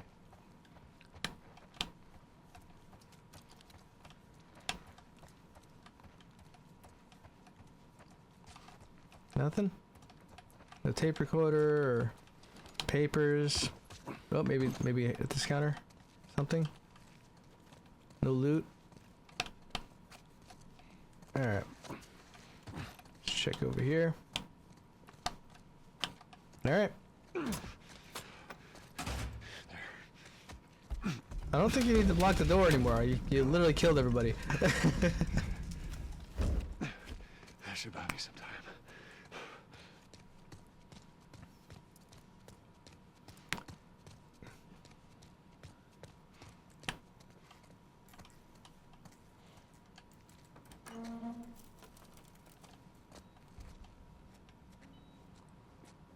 Oh, I made it. Sweet Jesus. Doctor? What are you doing in here? I won't let you take her. This is our future. Think of all the lives we'll save.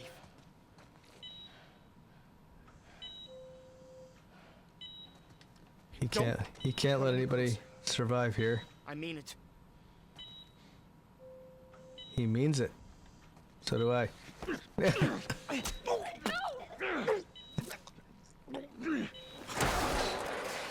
Animal! Carrie, shut the hell up. I mean...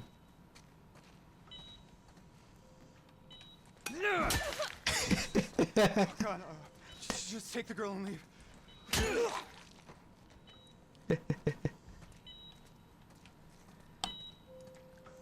Alright. I'm brutal. I had to do it. I got you. I got you. Oh, shit. Oh, we gotta go. We gotta go.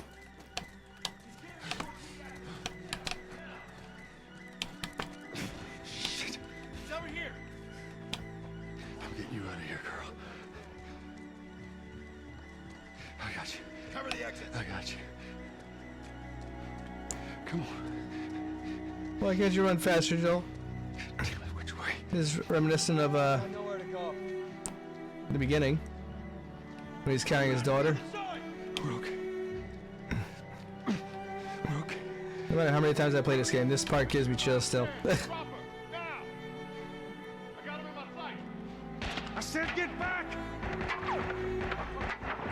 Under fire.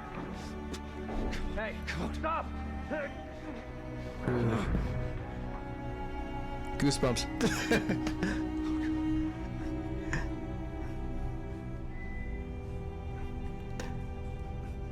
The music is just so sad, but like it's just like, oh.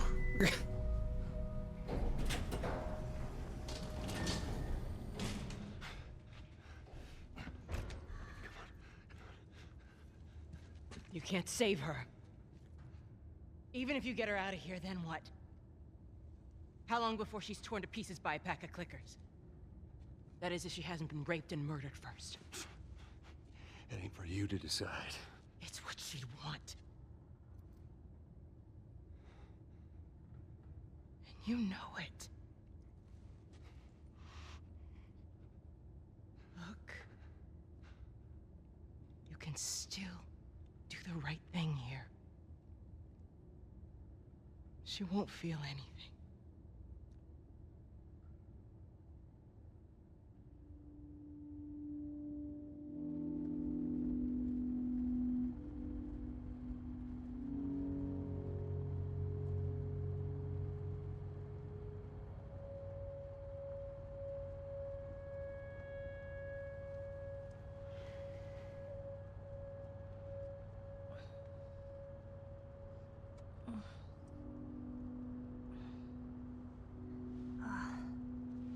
hell am I wearing? Just take it easy. Drugs are still wearing off. What happened?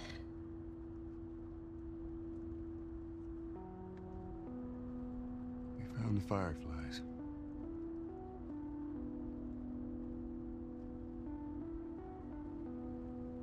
Turns out there's a whole lot more like you, Ellie.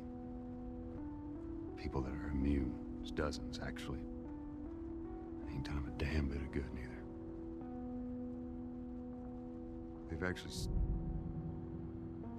They've stopped looking for a cure.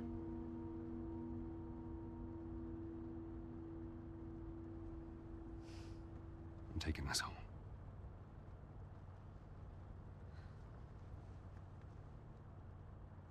I'm sorry.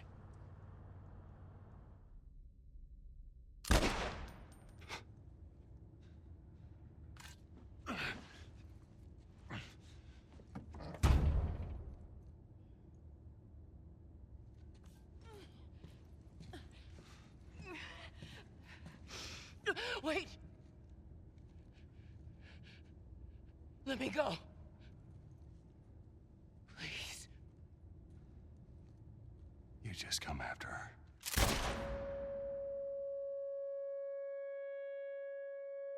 Joel just got savage right there. But he's right though. Why is Marlene? And I was thinking before too. I was like, where did Joel find the car though that worked?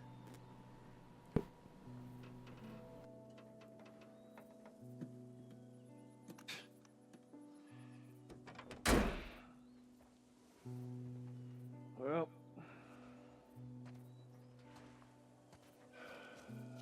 looks like we're walking.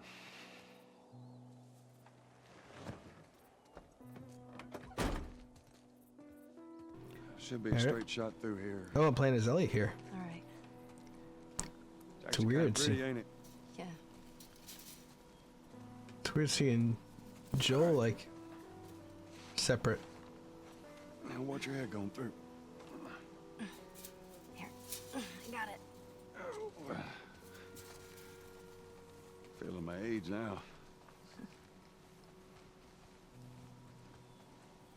Don't think I ever told you, but Sarah and I used to take hikes like this. I think the two of you would have been good friends. I think you really would have liked her. I know she'd have liked you. I bet I would have.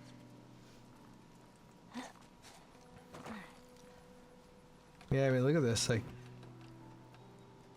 the light rays and everything.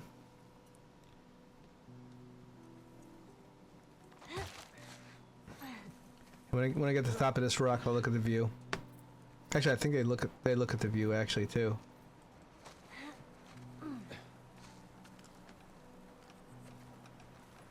Yeah, like the scenery looks really nice too. Put down there. These graphics definitely look really, really good. Just a little bit further now. And look at all this. It's crazy. And to think, I've been playing this for Horror Fridays. This doesn't look like a horror game at this point. This looks like just absolutely breathtaking, you know?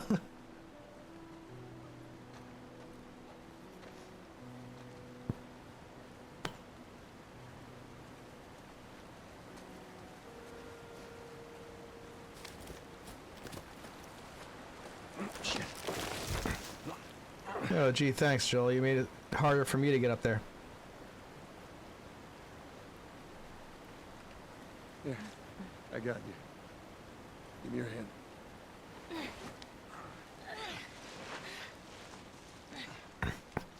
hand. He's become Papa Joel. Hey, wait.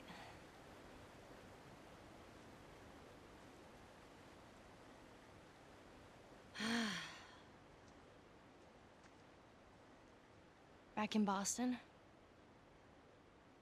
back when I was bitten, I wasn't alone. My best friend was there. And she got bit too. We didn't know what to do. So, she says, let's just wait it out. You know, we can be all poetic and just lose our minds together. I'm still waiting for my turn. Ellie. Her name was Riley, and she was the first to die. And then it was Tess. And then Sam. None of that is on you. Oh, you don't understand. I struggled for a long time with surviving. And you... No matter what, you keep finding something to fight for. Now, I know that's not what you want to hear right now. Swear to me. Swear to me that everything that you said about the Fireflies is true. I swear.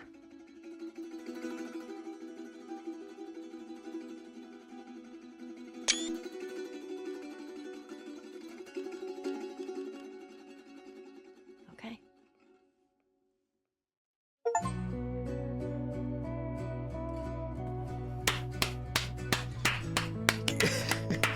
Such a great game. I wasn't sure if I was going to finish it tonight or if it was going to be one more. I will come back and play the DLC stuff that's with this game too.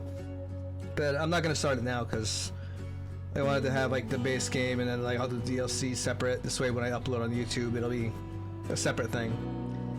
But so yeah, this is technically my third time beating this game now, fourth time, one of those times. It's more than my second time, so I know that. But this is my first time actually playing this version of it because it had let me load this a little bit. So like this is my first time playing this version where the facial expressions are just so much more enhanced, so you actually can see the emotion to the characters.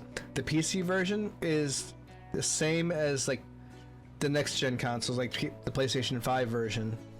But originally when I first played it, I played the PlayStation 3 version, and then I played the PlayStation 4 version, which was very similar to the PlayStation 3 version. It didn't change much in the facial expressions. It was just a little more rounded, mostly. Like, cause like the first PlayStation 3 version, graphics were still astonishing. Then PS4 kind of like gave a little more detail to things, but the facial expression still didn't have the expression there. This version added expressions because like in the original one, like for example, like Marlene at the end there, when I'm trying to remember what she says there. When like she, you know, Joel wakes up in the hospital, and when Joel says like, but it grows all over the brain, and she goes, it does. In the original PlayStation 3 version, there was no facial expression there. It was like she said it like with like an angry face, but it was like, I guess they didn't have the capture on like the facial emotions like that, so like the facial expression didn't really fit with what she said there, and you could tell they fixed it with this. So when she says it does, like she sounds like regret, like her facial expression looks regretful now. It's like it really, like it actually does enhance this story even more because you could read like what they're thinking with their facial expressions along with what they say. So like the original game, like on the PlayStation 3, already outstanding to begin with, because like the voice acting already, it has the implication to like how they did it too. And I know that I saw like behind the scenes stuff for this game too. I know they all acted out the actual parts and everything, so all the motion capture is all done in this game, and everything was just done so good in this game. It really was. Like that, I really don't have like, I can't praise this game enough. Like it really is such a great, it's like amazing looking game, and especially with all the enhancements they've done to it for PC now. Which granted, I had my difficulties trying to get it started in the first place, but once you got it started, like either way, no matter how you look at it, it's still an amazing game, like hands down. I will get into The Last of Us Part 2 eventually, I'm just not gonna do it just yet. Like, first I'm gonna do the DLC, which I'm looking forward to doing DLC because I think I finished the DLC once because I didn't do it my first time playing through, and I did it my second time. No, I did it my first time through. Second time through, I started it and then I never finished it on the PS4, and then I got like, to like a certain point on the DLC, but I'll do it on a stream this way. It's recorded. I'm gonna do it as a separate episode and everything. Like, so this The Last of Us isn't done yet. Even though I beat this game, the base game, I'm going to do the DLC this way. When it is uploaded on YouTube, it's gonna upload as a separate video and everything. But yeah, like for this game, it has a good challenge to it too. So it's not like Elden Ring hard. You're not gonna like go crazy. I think due to my entire playthrough of this, I probably died like maybe like 3-4 times. I mean, granted, I've also played this game how many times now too now, so I'm a little more like, I died a couple times because I forgot certain parts, but for the most part I didn't really die because like I'm aware of how I've done it before. So like I was just like a little more careful still, like because it's my memory of it isn't like so pristine. But yeah, this game, it's always gonna be in like one of my top 5 games, you know, like. But yeah, I have a more The Last of Us games to get into, like the DLC for one. Then I'll get into The Last of Us Part 2, which I'm not sure if I'm gonna restart the PS4 version that I did because I got halfway through that game. So I don't know if I might restart it for the PS4 and just stream that one, or I might just wait for Last of Us Part 2 to come out on PC and just play it on here, or I might end up getting because I've been planning on getting a PlayStation 5 eventually also. I don't have that yet, but eventually if I get that, then I'll play Last of Us Part 2 on that. But I think I might prefer to play it on the PC just so I have it on here too, and I don't know when it's coming out on PC yet. So, but at least we covered this base here. We've been here now. Trying to think of what else to talk about with this game. Like the story and the characters are amazing. Like everyone, the voice acting is just, it's top notch. It's definitely such a good game that way too. Like even if it wasn't a game and someone just made a movie of this specifically, just cut out the gameplay stuff and just made a movie of it and spliced in like a couple of the in between like interactions kind of thing, this could be like just a movie.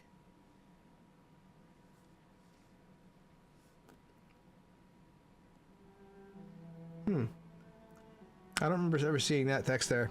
that was just there, so I just had to read that percent. But yeah, like the voice acting was like top notch. Like I'm trying to remember what was the guy's name that played Joel again. It was on this and I forgot what his name was. But yeah, the guy that did the voice for Joel, he nailed it. I know he doesn't actually talk the way Joel does, but the way he did Joel's voice, like he sounds exactly how he looks. Like he did that voice perfectly for exactly how that character looks. And then when you see the actual voice actor, it's like, how did you make that voice? You know, like it's like it doesn't fit him, but it fits Joel like perfectly. So he did great for that character. Ellie was like perfect also. When I see the and I know like one of my episodes, like I talked to another one of you on the stream about the TV series, and I enjoyed majority of the TV series, but it just didn't hit the mark the way the game does. because I think because like it's like the TV series was trying to recreate too much from the game, and it's like catching lightning in a bottle. Like you literally try to hit beat for beat exactly what the game already did, and they had little changes to it to try to like, you know, make it like interesting to watch again, but it's like the TV show doesn't hold water compared to what the game does, because you spend more time with the characters, you build so much more. Yeah, it's not too big, but there's DLC that I'm gonna play also. Like I'm not gonna play it right now, but next week for the stream I'll play it. But as of right now, yeah, that's pretty much it for The Last of Us. And yeah, like I think the story of this game is just, it's so good. It's really, really good. Like if you haven't played it, definitely I recommend you to play it. Like I can't recommend it enough. Like this is such a good game. The story is amazing, and like even though it's classified like as I think it's classified as a horror game.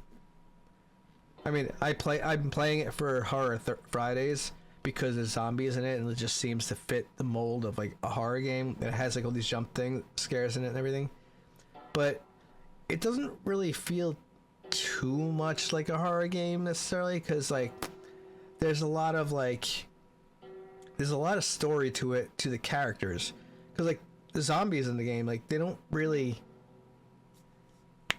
Yeah, I've seen stuff about Outlast, but like, I never really had much of an interest in Outlast. I actually have a couple other horror games that I'm going to be playing also, that after I finish the DLC on this game, because I think I started one time on a stream, but I never saved the video for it, or like it was. I think I started playing it when I first got my new computer, so I was having issues running it or like streaming it, or like I just didn't have the microphone set up correctly, and I've had all kinds of different issues. So I was trying to fix things while still trying to stream it. So I might restart that and actually start making episodes with that after I finish DLC on this. So, but I'm not sure exactly which one I'm gonna do just yet. But as of right now, Last of Us, yeah, like I mean, like you get invested. Like, the thing that's amazing to me about this game, actually, that I wanted to mention before, is that there's characters in this game that you literally meet for like 15 minutes of gameplay. Like literally 15 minutes of gameplay. Like it lasts a little longer because like you might take time looting, or you might take time like doing other things, or maybe like you might get to a section that's like just a little more difficult, but like it's really just like 15-20 minutes of gameplay that you're with those characters. Like the Sam and Henry, you're really not with them for very long, like maybe a half hour at maximum that you're with them.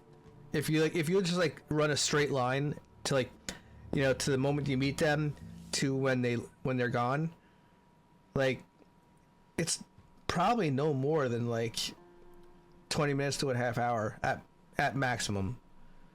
But like you get so invested even them that like when you see like what happens to them at the end there, like, you know, at the end of that whole section, like you actually genuinely feel bad, and like you're like, oh my god, like I can't believe like they're gone now, you know, like it really like hits you hard. Like, but like, why am I invested in characters I literally just met like 20 minutes ago? You know, so it's like you start questioning things like that. You're like I'm feeling bad like about these people that like I literally just met, but that's a testament to how the storytelling is in this game, because like the second you meet these people and they introduce it and they build like the character development like that to it, like you really like these people, you know, that you come across in this.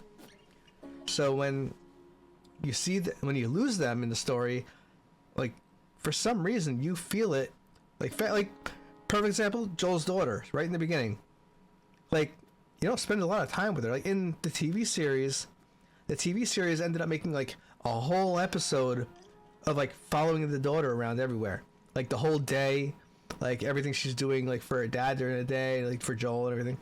And it's like you didn't really need to do this whole like introduction, like following the daughter around, like seeing her getting him the birthday present and everything, and all these things, and it's like, why include that? Like, if you're gonna try to do like a one-to-one to the game, which they pretty much did, they just like filled in gaps of like doing other things to make a series out of it. But like, it just like, they should have just like spent more time with like showing like Joel and Ellie together, like in the travels, and like made each episode like some other, like, you know, like you have, obviously in video game form you have to have the gameplay element, so like you're running around fighting enemies like that, but like they could have done stuff like that in the TV series, like had each episode as a different kind of encounter though.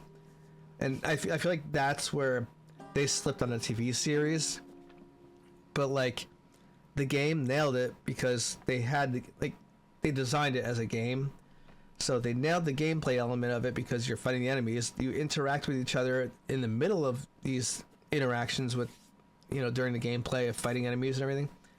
But then you also have the cutscenes, which is the main story, and it's like everything just ties together so nicely that it makes you feel that their character growth to each other even like so much more. And when you compare it to like the TV series just kind of like, they expanded on different things, which that idea sounds nice in theory, but I think they just missed the mark because like they spent too much time. Like, for example, like I'll go back to like talk about Joel's daughter, for example. In this game, like it literally starts off with Joel just walking in the house, his daughter falls asleep, she wakes up, and suddenly zombie apocalypse. Like, that's it. Like, zombie apocalypse. And then like you go through this whole like trying to escape kind of thing, get out of there, and immediately, like right after that, daughter gets killed. You know, like all that happens literally in like the first like 15 minutes of gameplay. But in the TV series, you have this whole episode of following the daughter around. She gets his watch fixed, she gets the birthday present, gets a gift wrapped. You see like talking to neighbors and everything, and like going to this house and doing that, talking to like some other lady, like, and having dinner with them or something, and coming home and doing whatever. And she goes like, then Joel is home and everything, and he's like, oh, I have to go to work or so whatever. And she, like, there's this whole thing. It's like the idea of expanding it was nice, but like I feel like that was like the wrong way to expand it. You know, like they could have expanded it, like had her like you could have started the episode just like how the game starts, just have it start off like with her already getting the watch and everything, but you could have expanded it like where the gameplay element kicks in with Joel's daughter, and you play as his daughter, and she's walking around exploring things. You know, you're going to the bathroom and checking the newspaper and everything.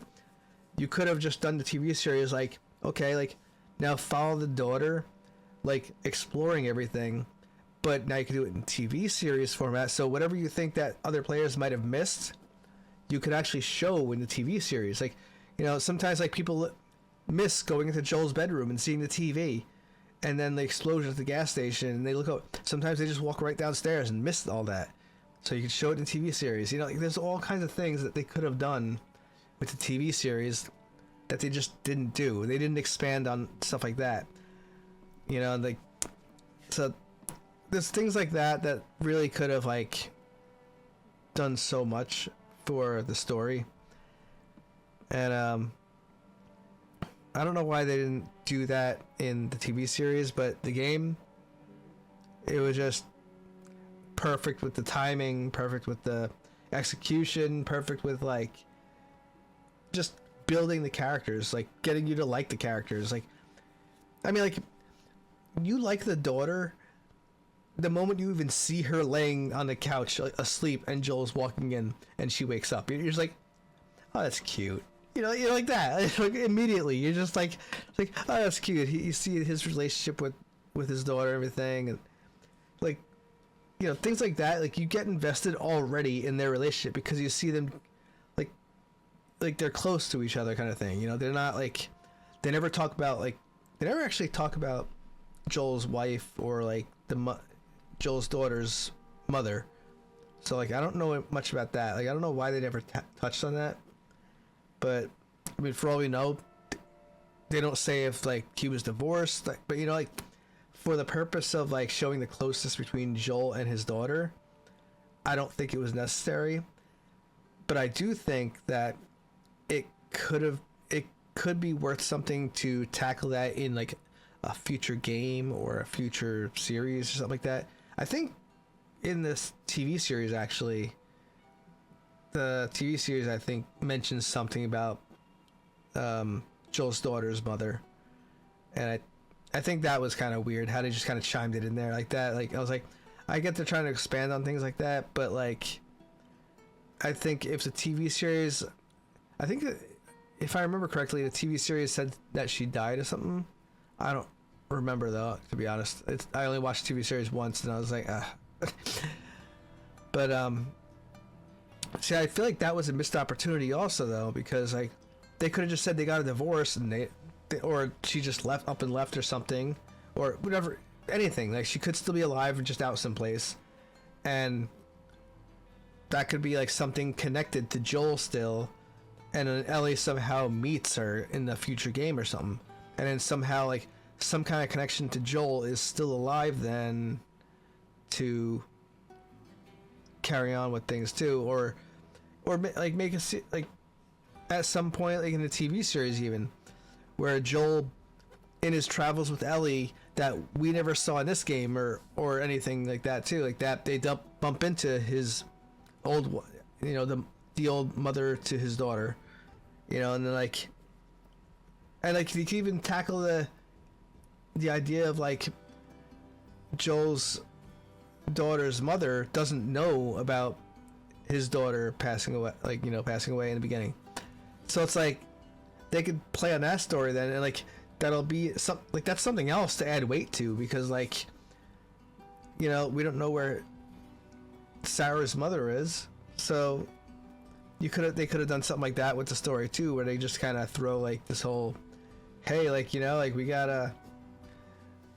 found Joel's wife or ex-wife or whatever, and she doesn't know about Sarah, so like, and then of course like she might see Ellie or something and just be like, that's not Sarah, like where's Sarah, you know, she could do something like that, and then like Joel just like goes like, oh my god, I forgot, I haven't seen you in like almost 30 years now, like, so I couldn't get in contact with you because we had a zombie apocalypse. Like you saw these notes all the time too that you picked up, and they're explaining like how phones went out, like those like the first things that went out, you couldn't call anybody, so like they can play on that, saying like, you know, I had no way to contact you, but like Sarah didn't make it, you know, if he explains, and he has to say that, and then like you just see, they can have like this actual touching and emotional moment between like Sarah's mom and Joel, like, and like you could build a whole new story of them getting closer together then, like they end up having to travel. It says game completed, you've unlocked new game plus and speedrun mode. They can be activated when starting a new game. New character skins, weapon skins, gameplay modifiers, filter modes, and other bonus content are available in the extras menu. Alright, and let's check the extra menu. Let's just check it out, right? We got concept art. I don't know how many people usually check concept art like this, but I don't know if oh yeah, Hometown 2013. So this is when the game first came out, and this is when it was remastered on the PS4, I guess, or maybe not. Let's see, this is how it looks originally, so let's see. This is 2013, how everything looked. Oh, this is Joel's neighborhood, I think, right? Okay, so this is all concept art. Very, very interesting. Very cool.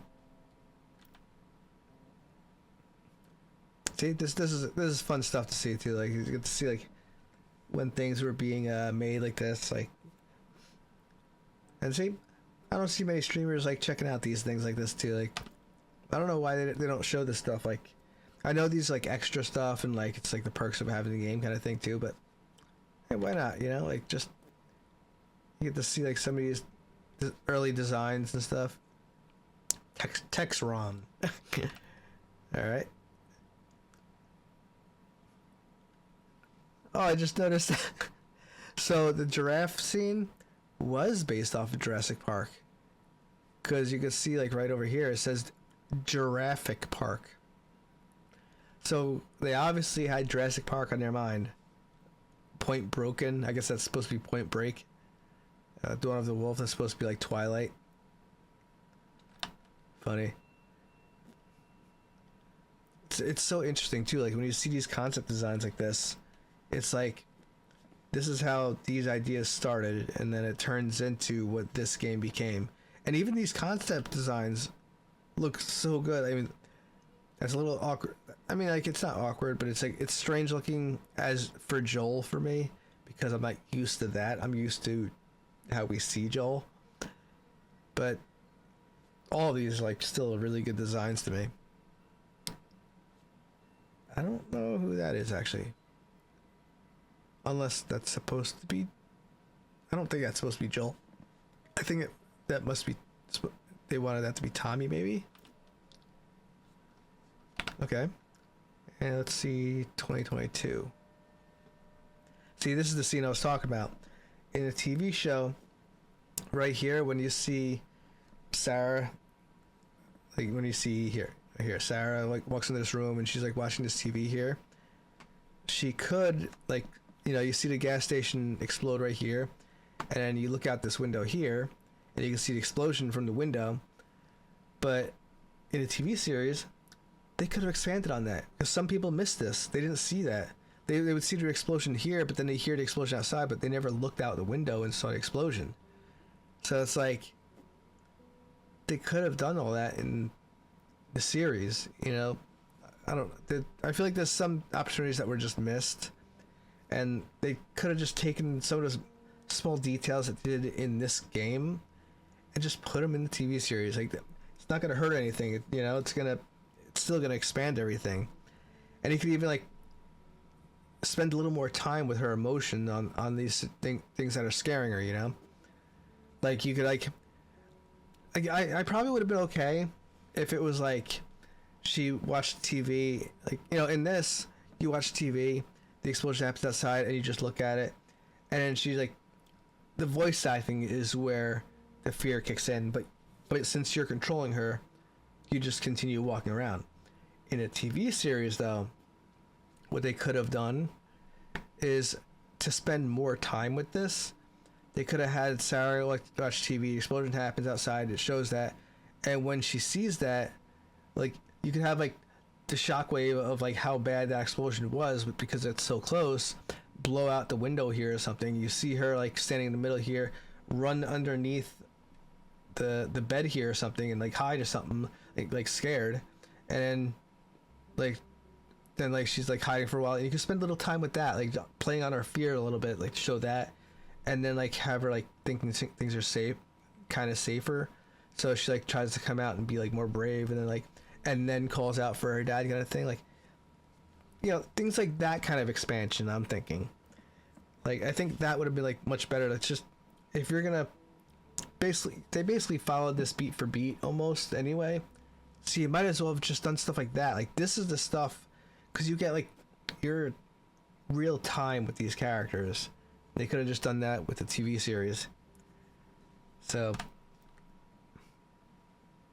wow, that's... Yeah, see, I think this is the PlayStation 3, almost the PlayStation 3 graphics, almost. Not quite, but, like, this is how like, the face designs kind of looked. And, like, you didn't really get as much of the emotion to it. Like, you could kind of see, like, there's more emotion than this. These are definitely concepts.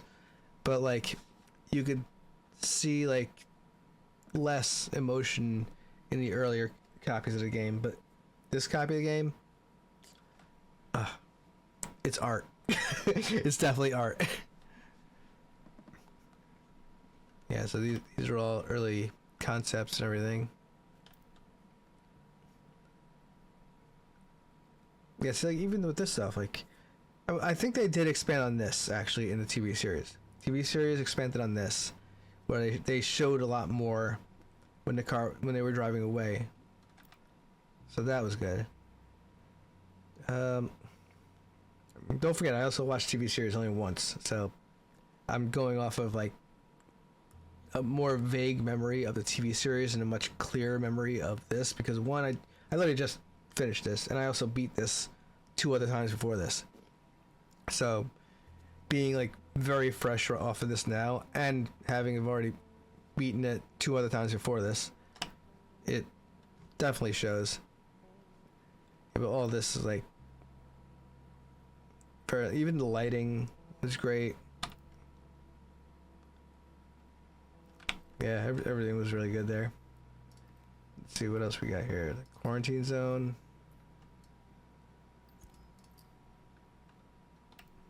I'm gonna go faster through this. I'm not gonna spend too much time like on all these. I mean, I was just trying to talk about some of the similarities and differences between the game and the TV series. I guess that was early design for Ellie. I mean, it's possible it could be just a random girl that was sitting on the side, or I don't know if it. I don't think that was Tess. I would assume that was Ellie. Those actually look like typical zombies, not like cordyceps. Which is actually interesting too, because if they had a design for typical zombies at some point, and that's pretty cool. They got like different designs for all those different people too.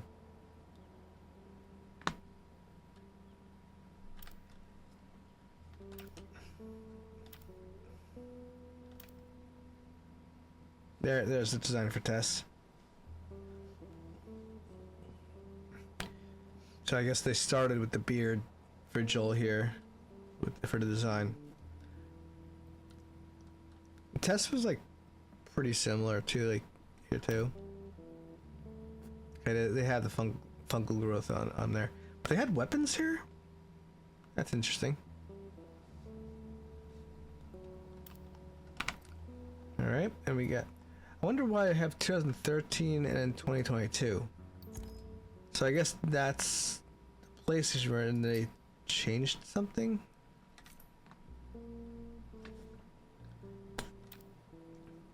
See, this looks more like the actual game than anything else to me.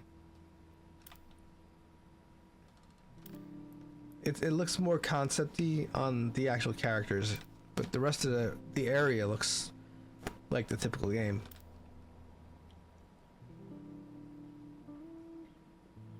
That's crazy though. That's crazy. Some of the ideas they have for the designs though are really, really good. And like I understand too, like that, like sometimes when you start the design like that, other ideas come to mind. When you get to a certain point, you're like, you know what, I don't want to do this as a design. So that's why I'm seeing like the 2013. I'm noticing a couple not many, but like I'm noticing some things that kind of look a little similar. Like the city kind of, it's like this area, like the city here.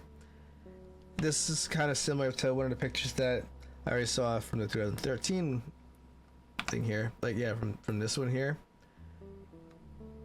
But the 2013 one, you can see it's like, I mean, it's already a good design as it is. But sometimes when you're like looking things over again, you're like, you know what, like I kind of wish I changed this actually to make it look like this way, because now that I'm looking at it, I feel like this would look more interesting with like a building like falling over into another one kind of thing. Like that would be interesting. And they ended up changing something like that, like because like they already have that shape there, so then they're like, this kind of looks like, I know we put like a mountain here or a tree here and it was a knocked over tree, but like the way that shape is already there, it already kind of looks like, I feel like it would be more interesting if it wasn't just a tree, because then it's just, with it being a tree, it's just wood, and then leaves.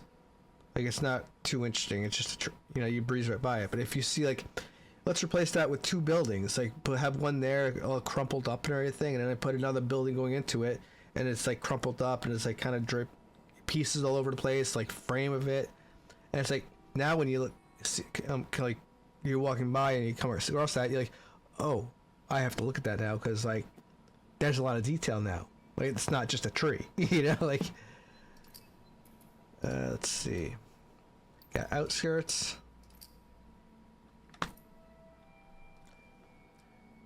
Gross. Wait, is that a clicker? I think it was a clicker.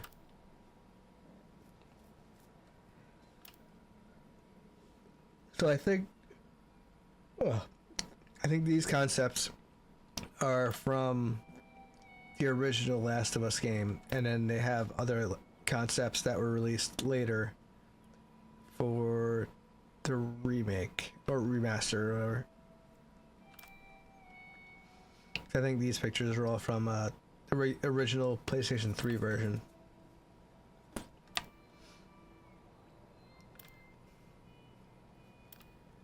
Yeah, all this looks really good.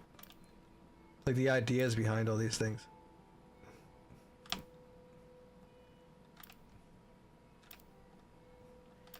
gonna move a little quicker through these because, yeah, see, like I can even notice like the changes in the design for Tess. It's very like interesting how they like to see like how like she ended up with this button down shirt, like the red shirt here. And over here, she looks more like military kind of thing. But here, she looks more like the smuggler, like she turned out to be with Joel. So this fits a lot more, and I understand why they would go that direction.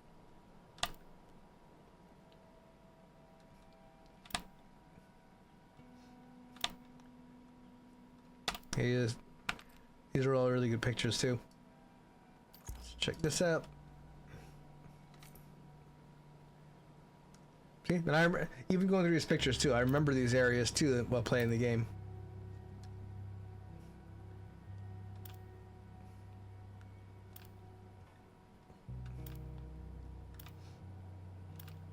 Yeah, I'm gonna try to move a little quicker through these, so I'm not spending too long on these.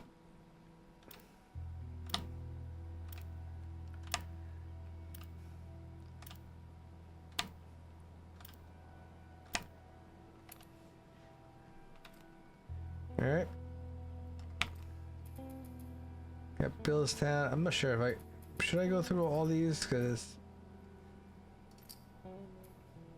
Maybe I'll go like through like half now and then I'll go through like the other half like after I do the rest of the DLC or something.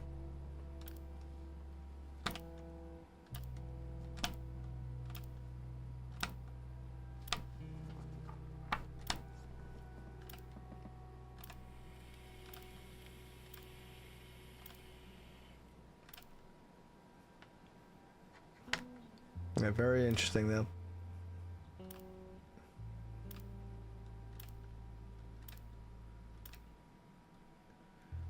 That was a very interesting like idea too with that part going upside down like that and like it's a trap like that, and the way they worked it in too. Like sometimes like it's a gimmicky thing, just be like, oh let's just randomly change something up, like how the game plays and how it works, and something that just happens in the game. Like I feel like a lot of games do that, like just to change something up for you, like so it's different. And this was like it was a very simple idea, and it was very effective. Yep, and then we got Billstown here, which is, of course, Bill looks like Bill here.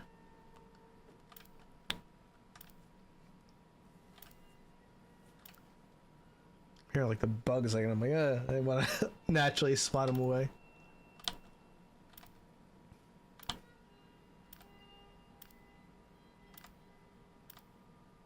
Oh, we already got through that one. How many are here? We went through 4 of them.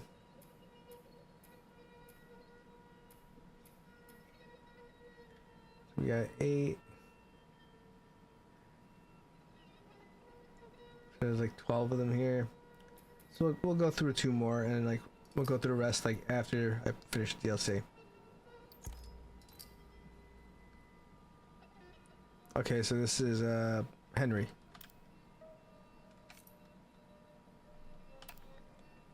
We'll go quick through these because they're getting bigger too in how many pictures. You can see like up here in this corner here, how many numbers.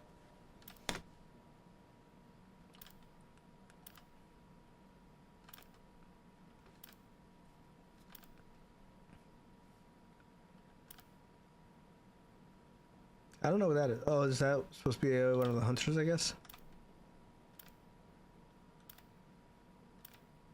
Very, very cool, though. The art to everything, too, afterwards. I mean, to think that this stuff, like, just... This is what turned into, like, this game. You know, like all someone had to do was just draw these pictures. Like, this would be, you know, this apocalyptic world would be awesome to see, and then someone made it. You know, like,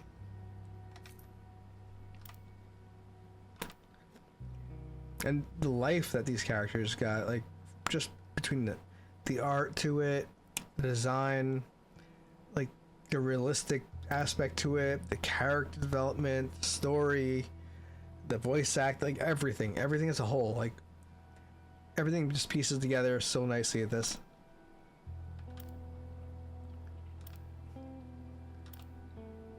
God, that area was a nightmare.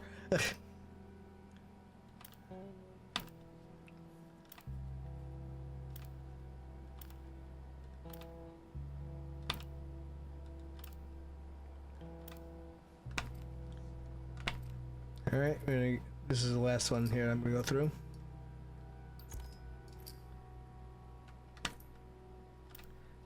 Okay, so we got, what is it, Pittsburgh or something? Okay, so, oh, was it originally going to be a boy that you travel with? I think I remember hearing something about that, like, originally it was supposed to be Joel and a little boy, and they changed it to Ellie, I think, later on. I vaguely remember something about that. Oh,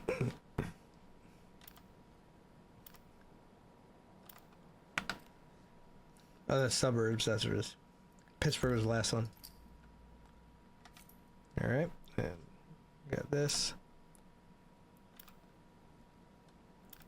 Yeah, even the lighting there, look at that.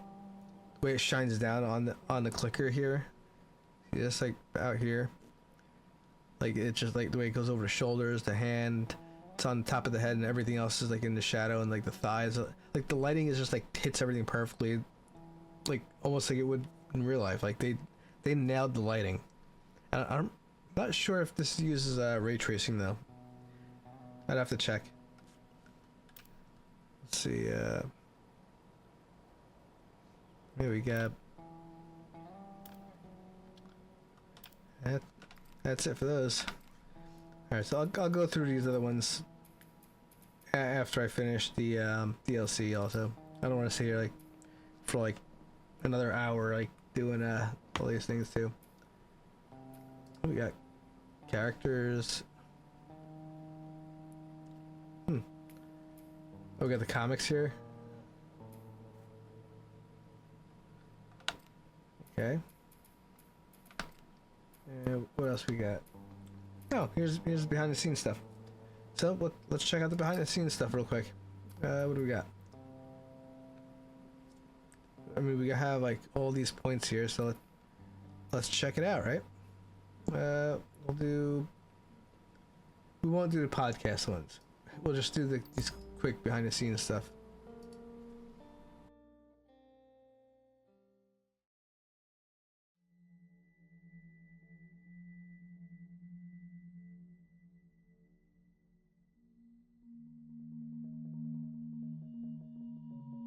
Yeah, making the new IP is, how can I put it? It's just don't do it.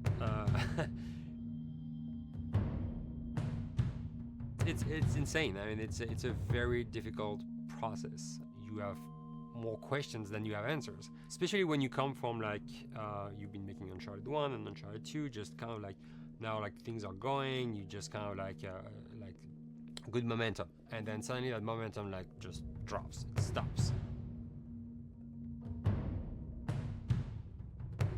It's a very challenging process to create a new IP, and you're gonna fail over and over again, but that's what it takes.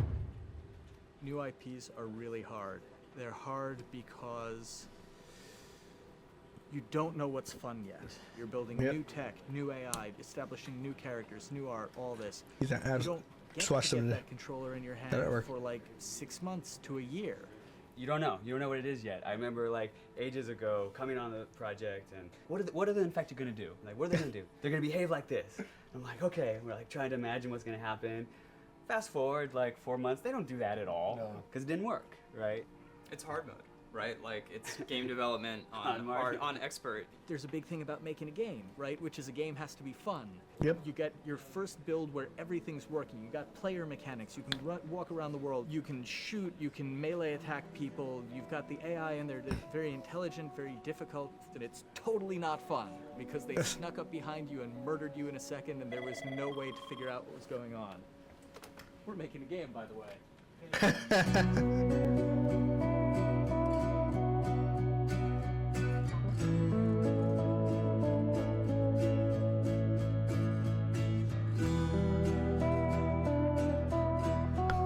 I like how he's literally filming that while he's literally in the middle of working.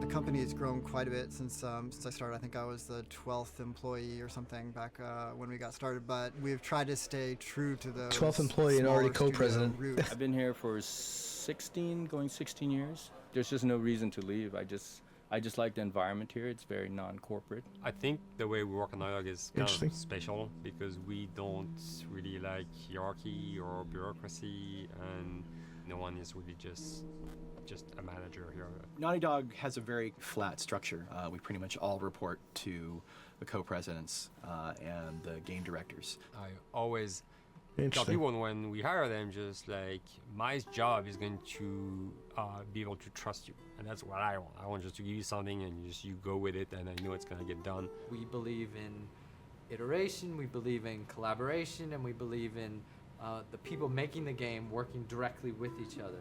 When we have designers and artists, animators all mixed up, anybody that's working on the same tasks, the same characters, the same areas, put them next to each other so they can communicate a lot better. We don't have a lot of meetings because if you need something to get done, you just walk over and you talk, and then you go back to your desk and you finish it up.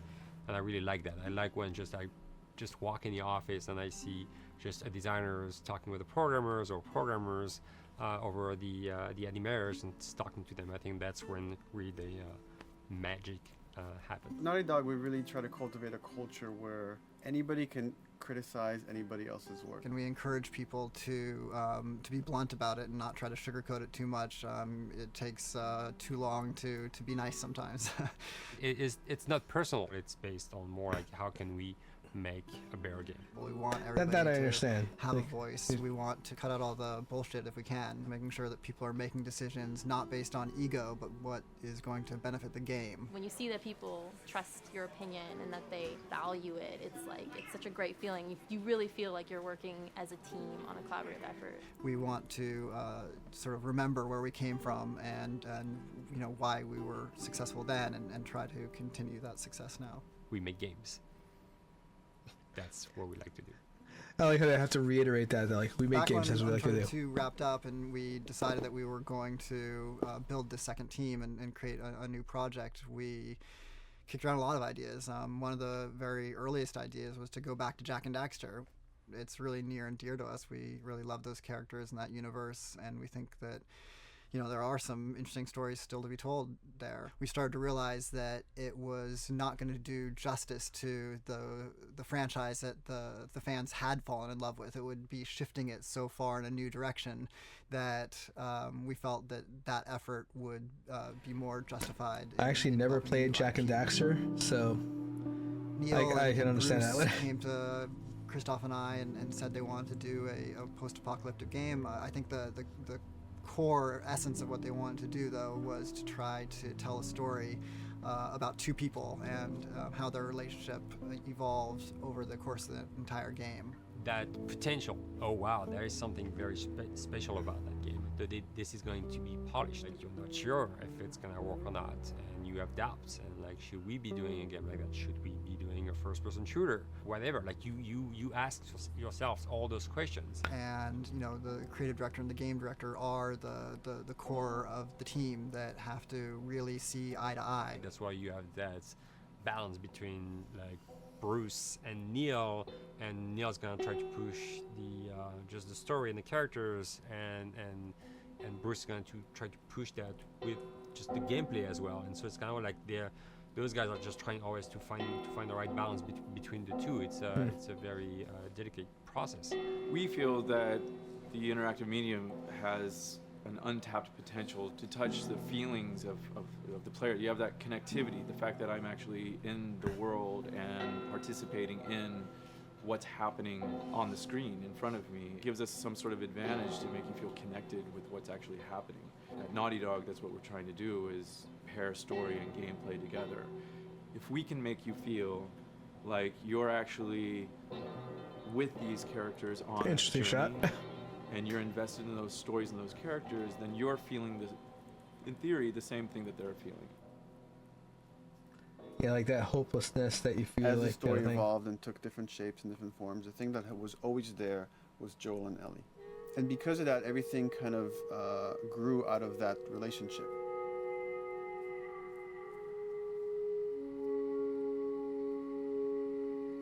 We've seen kind of that role of the anti-hero change, especially over the last 3 to 5 He's the voice of years, Joel. where before it was like, you know, the thick-necked mercenary kind of guy. For this game specifically, for this story, we needed something new. Sounds nothing like Joel. The reason we didn't want to make Ellie Joel's daughter from the get-go is because it wouldn't have anywhere to go. Of course, at that point, he'd be willing to do anything for his daughter because that is what a dad would do for his daughter. They didn't even know each other at the beginning of the story. Then we start from scratch. It's almost like the player has the same relationship to Ellie as Joel does. And we could take our time to build that relationship between these characters. And if we do it right, then the player will be feeling that same growth that Joel does. And we're kind of mirroring that emotional relationship between the two. That's the PlayStation 3 version. You can see how the graphics look so different. What are you doing? Killing time. Well, what am I supposed to do? I am sure you will figure that out. You can see the graphics look a little, like, very different. Like, the motion's gone from the... Like, there's some motion, but it's not like... Your watch is broken. It's exciting that Neil wrote something like this, where he's like, I don't want to make the stereotypical characters. I want to make real people in this crazy situation and these forced to make decisions that are really tough. Like, what would we be like in those situations? I mean, we weren't consciously trying to pick male or female for characters. You just try to pick characters and just be honest with who they are. It almost doesn't matter, right? Joel's daughter could have been Joel's son. Ellie could have been a boy, and Joel might have been Tess. You could have swapped those roles, and I think the story would have still worked. The focus That's on actually female true. strength, it's so unique. You get to see what's so powerful about a woman through all of these female characters, which makes this game wonderful and unique. There's a crew of Fireflies that'll meet you at the Capitol building. That's not exactly close. You're capable. You hand her off, come back, the weapons are yours. Double what Robert sold me. Speaking of which, where are they? Back in our camp. We're not smuggling shit until I see them. I want Joel to watch over her. Whoa, I don't Well, think that's shit, the I'm not best smuggling idea. him. You can see the arguments are, like, How do you know natural like that, too. I do think having a strong female character, especially like Ellie, is so rare in video games. And as a gamer, and more specifically a female gamer, it's frustrating to me because I'll see sort of the stereotypical female character where she's amazingly beautiful and huge boobs, and she's there to be either the love interest or just because they're like, well, we need to throw a chick in here. We've seen the strong woman, or we've seen the weak woman. We haven't necessarily seen the empowered woman from this kind of standpoint. And there's that beautiful scene where Joel finds her inside the house and she's reading through this girl's journal going, is this really what they used to worry about? What shirt do I wear and what boy am I gonna go out with? You know, and to be met with those first world problems that we deal with every day and go, how trivial is all of this? I think it's gonna resonate a lot, not just with, you know, a female audience, but with a male audience as well. The thing that was intriguing to me after the fact is knowing that we're kind of creating a female action hero in a way, and this is her origin story with Ellie. To sort of be such a strong female character that is completely normal looking, regular t-shirt and jeans, and she's 14 and she is still a total badass, is really exciting to be a part of that. There's so few non-sexualized women in video games, especially in the main role, that we were kind of proud that we were creating one. It's very complex, and without the players knowing it, she becomes the protagonist by the end of the story. And that's why she's in the front of the box, and that's why I do feel like there's a little bit too much focus I'm talking about though on like male and female thing. Like just you don't need to worry about it. Like they literally said it fine just before. Like I get nervous. the roles would have worked fine if Joel was Tess. You know, if you did the same story but just changed Joel to Tess. Like in fact, in all that we've been lying is about true, saying you but never play as Ellie because I think at some it was point that just would be a surprise. a little too. Sorry, journalists. I think there's too much focus they're leaning on now with the whole like, oh, we wanted to make a non-sexualized female lead character kind The tone of the like, game was set pretty early on. I don't that think we any of knew that matters. we wanted It's to just- make a really grounded story. We knew that That's we the wanted point. to make Grounded the player story. feel the sense of tension and dread and go through the same emotional roller coaster that Joel and Ellie were going through. One of the things we kind of struggled with is to say, well, if we want to really ground this world and make it so like realistic, maybe we shouldn't have anything that could be perceived as a monster. Maybe like by just having an infection that just killed people, and it's all about humans and how they deal with this post-apocalyptic society and how different people decide to survive. Maybe that would be enough. And what we realized is because we're making an action game, a lot of the storytelling happens on the joystick. And once we remove the infected, it's like all of a sudden now we can't tell the story through gameplay of what happened to the world. And that's where we kind of went back and kind of brought the infected back in, because it lets you see, once you're fighting them, the threat that people had to deal with, that otherwise would just be very cerebral and people could talk about it, but you couldn't necessarily experience it yourself. Yeah, In a novel, I that might agree with work. that. In a game for us, specifically an action game, it didn't work. And from there, when we start kicking around those ideas, and we're just like, what would be cool just to play? The early inception for it really came from a BBC video we saw called Planet Earth, where they were talking about a cordyceps fungus.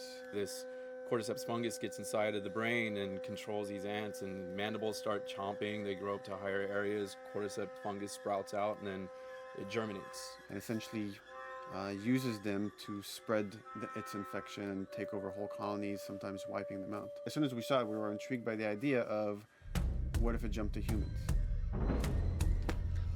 I'm actually surprised that they even came across that. Like how do you happen? How would people react? What would happen find to out about society? that and then like, you know? As we're trying to develop the look of the infected, we went through so many different iterations. Some that looked really alien and subhuman, some that looked just essentially like zombies, and we couldn't find like an original place for them. But one of our artists just did this kind of photo mashup where he took a bunch of images of diseases or images of fungal overgrowth, and he kind of mashed it all together and he threw it on this person.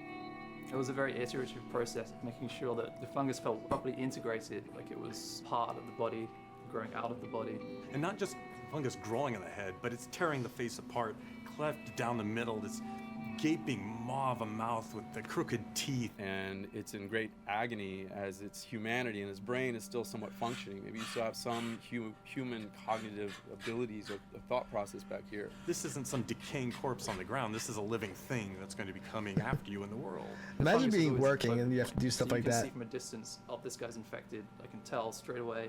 In fungus, they have these beautiful saturated colors, and we really like that, conscious of this something so horrific that it's going to like stop at nothing. It's relentless force of death, and yet elements of it are beautiful. It's not just about gore. It's not just about everything about it being scary, because to us it's actually scarier when things on it are somewhat benign or somewhat beautiful. It was evident that we were onto something that was quite a bit different and something that we hadn't really seen before, which was eerily human but very disturbing.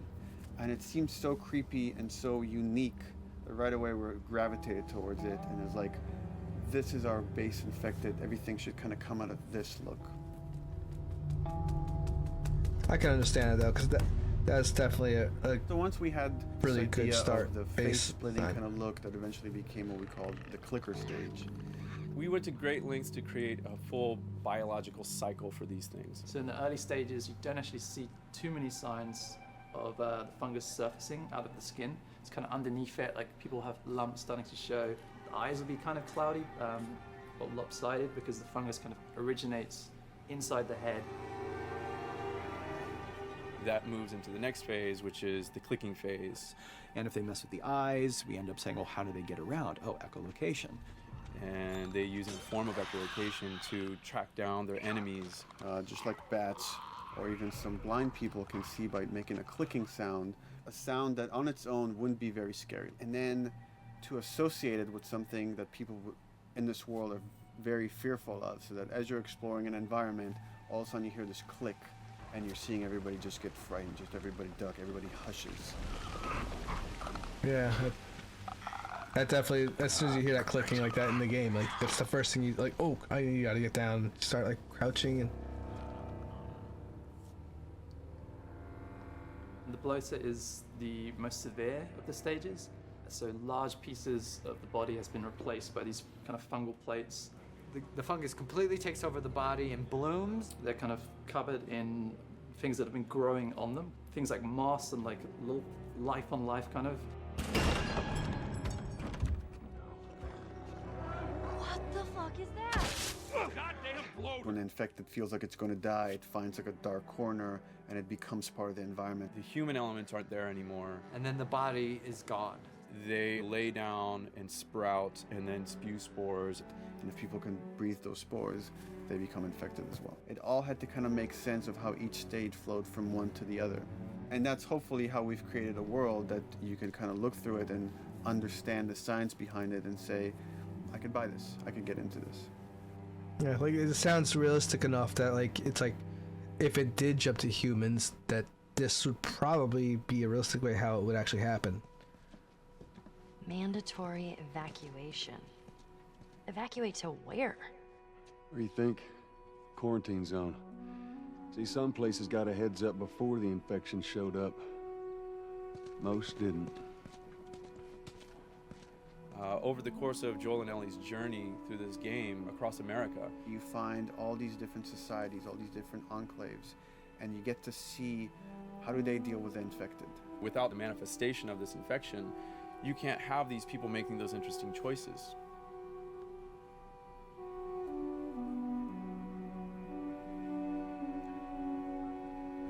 That's true too. We entered a couple of quarantine zones The world through we the game decided was too. actually its own character, really grounded with a lot of texture.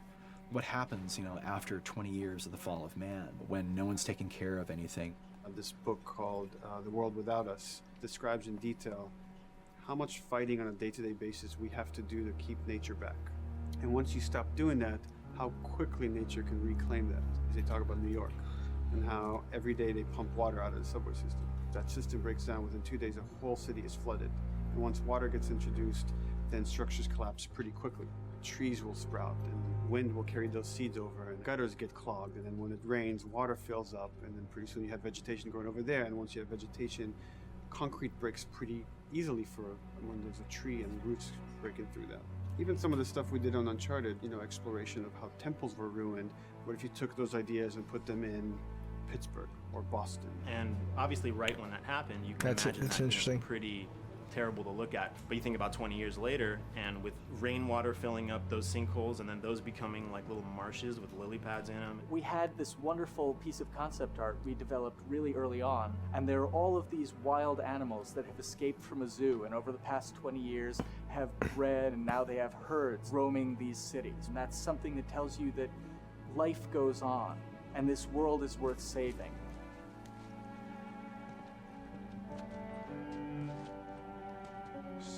Don't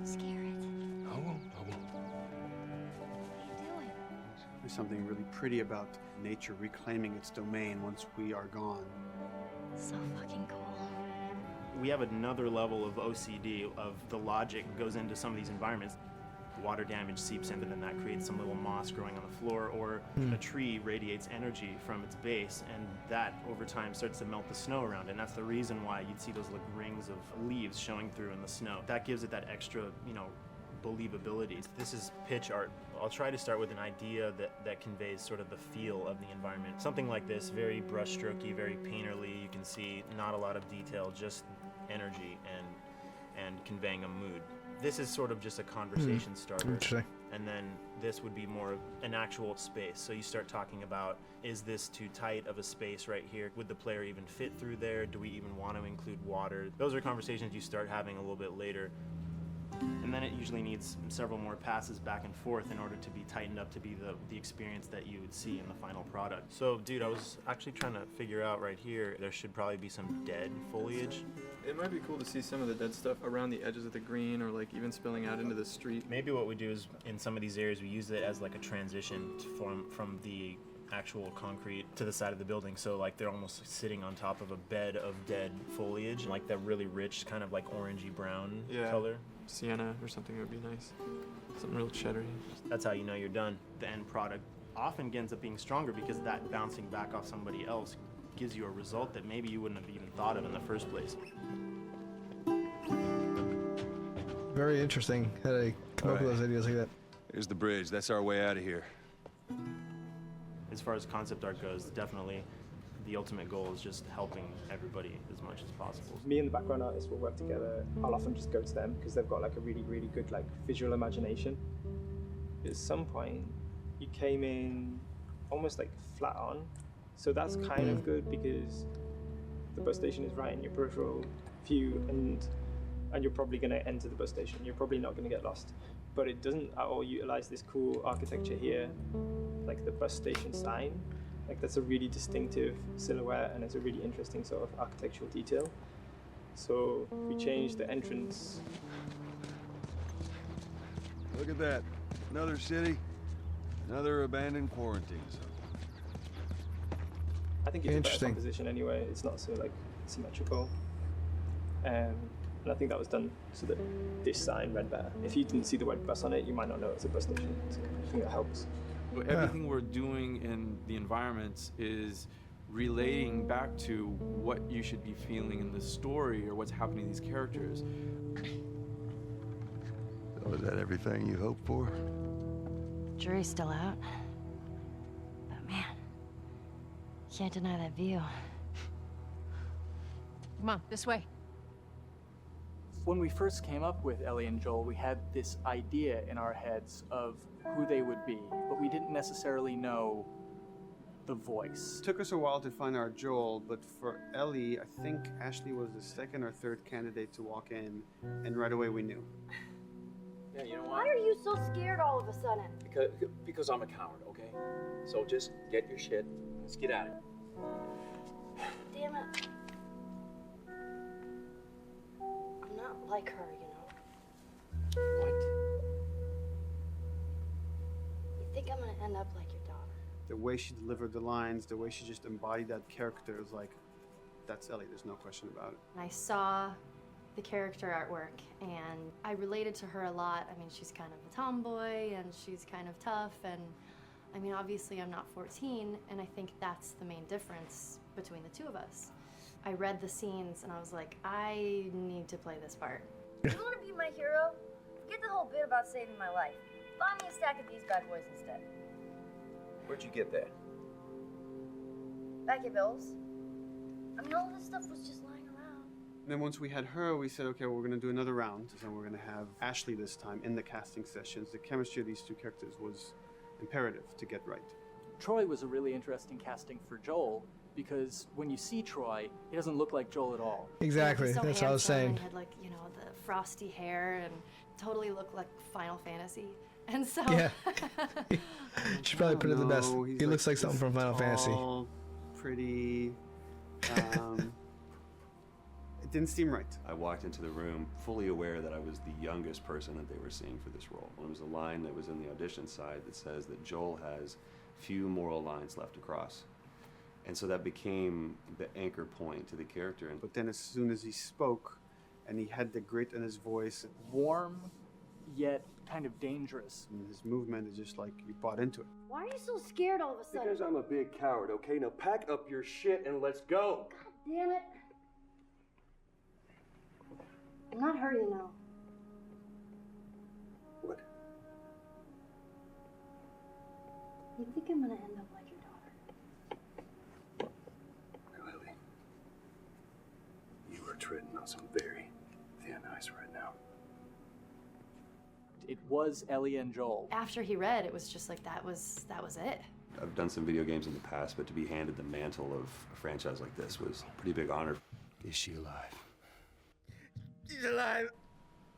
She's David's newest pet. Ah! Where? In the town.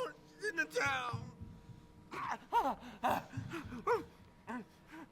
You mark it on the map. It better be the same exact spot your buddy points to.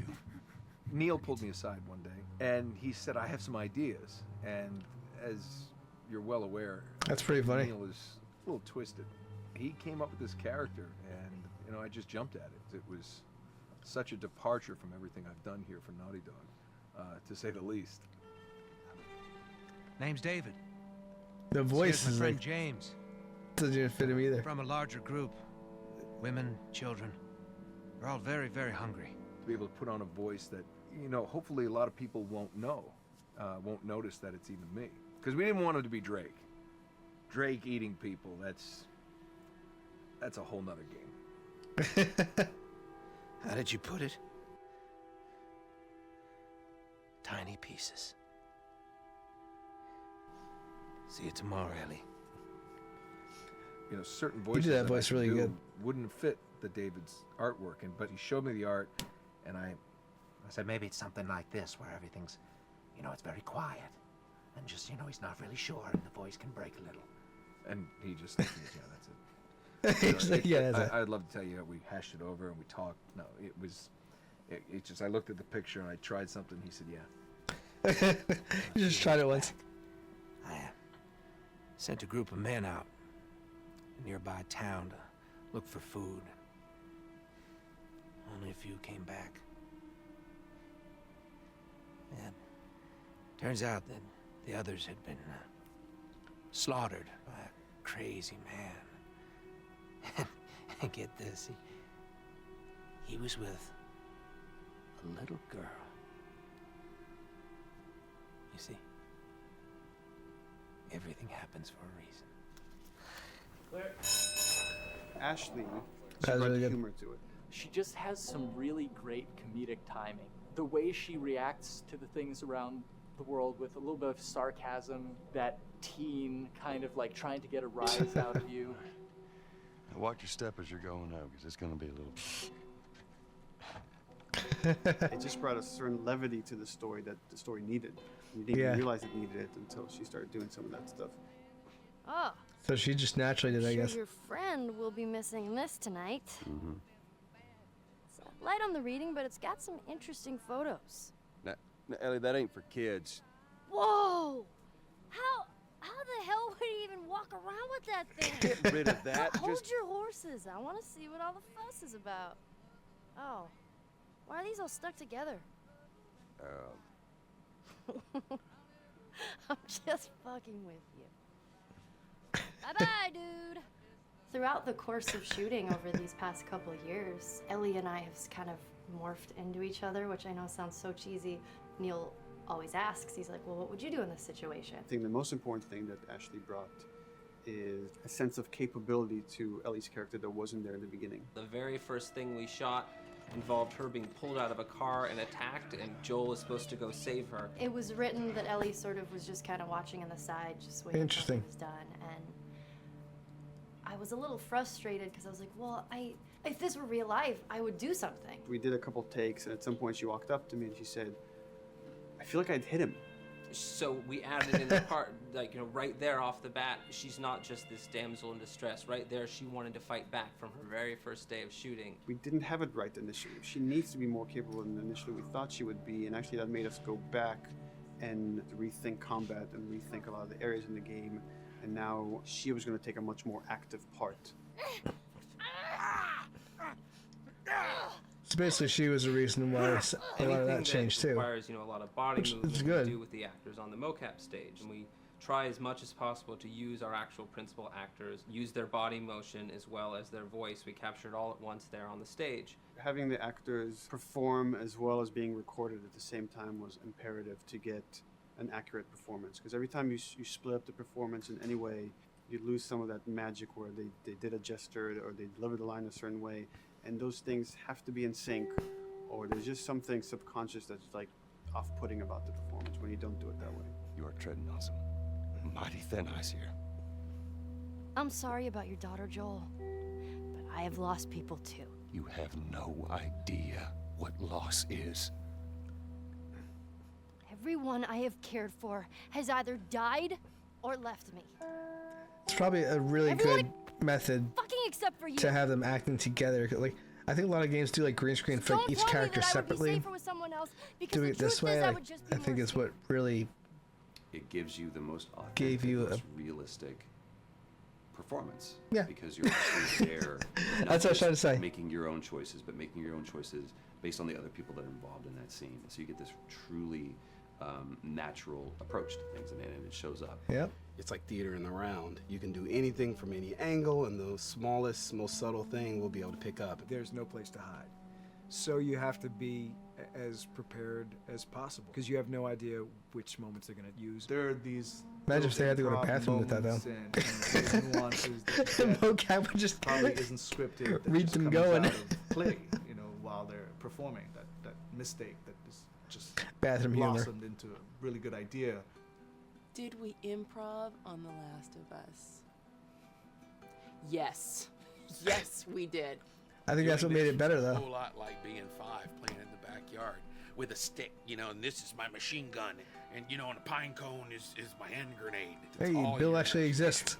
I'm doing the exact same shit that I did 45 years ago. I just get paid for it now.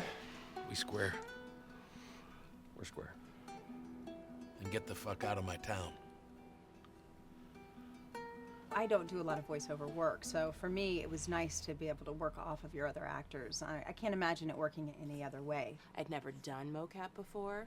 I didn't know what to expect. The suits were crazy. Yeah, the suit gave me wedgies. Like, deep wedgies that I had to pick out with my middle finger. Too much information. Just how Yeah, damn it's sexy definitely- I look in a motion capture suit. I look like 10-pound of sausage in a 5-pound casing in that thing, man.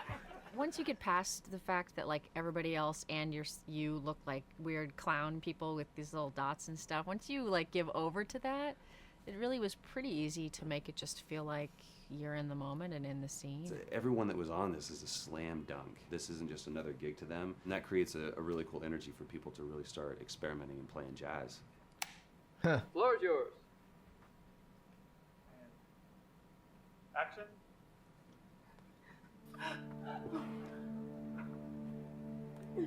Get the fuck off her! Hey! Oh, let her go.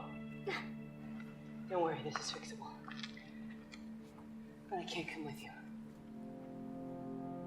Well, then I'm staying. Ellie, I want Joel to watch over her. Oh, no. Bullshit, I'm not Ellie. going with Going him. to. I could just take her to the North Tunnel and wait for me there. Jesus Christ. Just cargo, Joel. How do you know them? We craft the scene out until it has a good feel, and then we pass it off to animation to clean it up. Real life motions don't necessarily always translate into gameplay. There's something that's usually missing, so we have to, maybe enhance the gesture or enhance the shoulder movements or a breath that you want to be able to feel, but you don't really see it, so you can't really feel it unless you see it. That makes sense too. Is everything all right? Because some movements that are a little bit more exaggerated Have than, him lean in here a little bit. but they still seem natural. This, take his hand down. When they're on stage, they don't necessarily have windows, so that weight of like really pushing and leaning in, that's something that we would have to accentuate. Give him a little bit more weight on that turn, or put his head down a little bit more. There's a lot of dialogue that gets said between the two characters. We have to bring that alive through animation, and we have what we're using as gestures. Why would they mow down all these people? Can't let everyone in. If you turned off the sound, you'd know that they were talking to each other. And that really helps accentuate the relationship that the two have together. We have certain animations that play in the beginning of the game on Ellie. She's traveling with Joel, who she doesn't really know. There's a lot of gestures to make her look nervous, just her overall stance. Later on in the game, they develop a relationship through the animation, not just the dialogue. You can see that she's more comfortable around him. If that reads well with the player, then, you know, we're doing our job. Yeah, that's what I was mentioning during my playthrough also, how like you see Ellie change even in the beginning like that. She seems more nervous and kind of reserved. If she's gonna aim, she wouldn't be like super trained aim. She would be more like some scared. But at the same time, it needs to look cool and feel cool to the player that plays. It's really just these little tiny details that we're doing, and it's coming across. It's working out well. We don't do facial capture. We don't track eye movements on stage. It's just the motion capture data. Everything that you see on the faces is hand keyed. You can see this is all. Yeah, see that was the issue though. So when They I'm didn't doing track something like this, I go back the to facial motions like she said. performance that she was giving. So when they enhance that with this Just version, this section. that really helps with the emotional and caption So this is our what they're default thinking case, where I more. can make everything super extreme and make her all squinty and angry. Turn her frown down. I can open her mouth. Stick her tongue out. This is so weird. It's listen, watch. Okay, where's her mouth at this point? Like, is it open? Is she making like a grimace? About Tess. I don't even know. Here's how this thing's gonna play out. You don't bring up Tess. Ever. In fact, we just keep our histories to ourselves. We shoot all of it to just get the body motion, and then we'll do a second pass with the cameras. The scene's playing back on an overhead projector, but it's also playing back on a monitor that's attached to my rig. Sean and I would go to the stage and motion capture the camera filming the scene, and so he would get a whole wide shot, a whole close-up for the whole scene. You know, you can change your lenses, you can use your standard 35, 85, 50s, whatever, all that sort of live action camera cinematography, you can apply it on stage. We make sure to go And see, back that's in and add flaws. I think what made Keep the a confinements lot of the stuff really room. work for this. So the camera can't go past a certain wall, because then we have this cheated perspective. If the cameraman bumps into the wall, we keep it. You know, missing focus hits when you're pulling focus, going too close to a character and reframing, those little moments in there kind of keeps it very cinema verite. If everything was too Makes perfect, sense. you wouldn't be able to put your finger on it, but you'd be able to feel it. It would just feel off. It's very much about grounding it, despite having, you know, the option to do whatever we want. Being able to place the cameras anywhere we want after the motion capture gives us both advantages and disadvantages. The biggest advantage is it means that we just have to nail the best performances we can get, and the luxury is that we can always swap it. The 3D world gives you limitless opportunities with cameras and movements, exposures, all that stuff.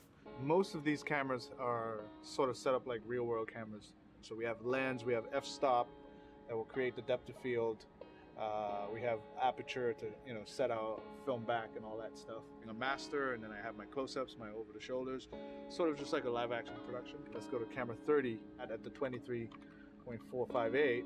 Then I get that kind of weird, you know, bend across his back. The closer I bring the camera, the more bend I get, which is, you know, doesn't look right. It doesn't look as, it looks less cinematic than if I do that, which flattens the whole thing. And I'm trying to also catch Ellie. Like if you scrub a little more, you know, catch her in the back here. So I want a longer lens and that kind of stuff. Since I've only had experience That makes sense. working It's with pretty live interesting how they action do that. Before I got into video games, it was a kind of a cool adjustment to be able to have this extra flexibility in post, to swap a line of dialogue for something different, even though that's not what the actors said at that time, and to be able to still have a close-up on them while they said it. You get to make it probably more perfect than you could ever make it in live action. How far are we gonna take As far as it needs to go. Where was this lab of theirs?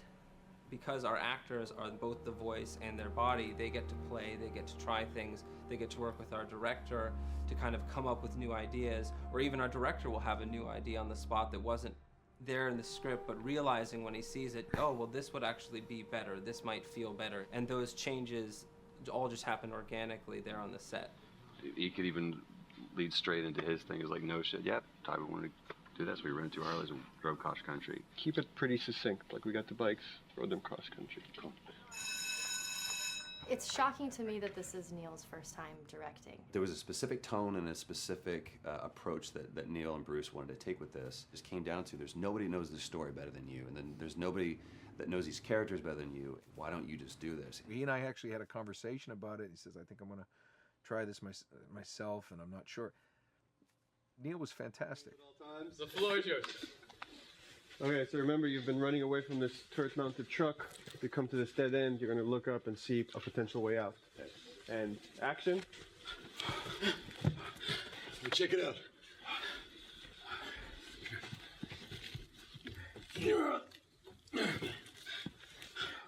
I mean, his writing is honest, and it's dangerous, and it's natural. And I love his economy of words. He doesn't hit everything on the nose, so it leaves it open for you to interpret and bring some nuances and things like that. The entire process is collaborative, but really Very it's led interesting. by He was very Neil's willingness to change on point. and flow and decide something doesn't work, fix it right there in the moment. And it is something that's very foreign to the way that TV and film is done now, where everything has been micromanaged by the time you get it to the table read, and no one wants you to change anything, and everything's very precious and has been rewritten with notes from 20 people in suits, and you can't do that just anywhere in entertainment these days. Yeah, I want to make sure. I think I swung too far over to this way, and now it's a little bit of making jokes about it, and I need to bring it back to center a little bit. There's one scene in the game where we see Joel not as a ruthless survivor, but as a father. I knew from the very beginning that he was going to lose his daughter, and I just told Neil, it's like, when that day comes for us to shoot that, I need a heads up. About a week before, he said, it's time. We're going to do that scene. I was like, okay. Because I knew that I was going to have to go to this place that you don't really want to go to as an actor. You want to find some aspect of reality that you can empathetically draw from, Troy and I were both kind of just like walking around for a while and just kind of getting into the zone, and well, my grandpa died when I was 8. He was like my dad, and so that's always what I use to get into that place. I started recalling all those memories. That's gotta and be started hard. pulling up all those feelings, and they're just right underneath the surface. When I walked back in, everyone realized that something was different. They kind of like calmed down, You could feel the energy just like drop a little bit more. It was brutal. I lose my shit. I mean, just completely break down. Don't do this! Don't do this! Please, God, no! Oh, God, no!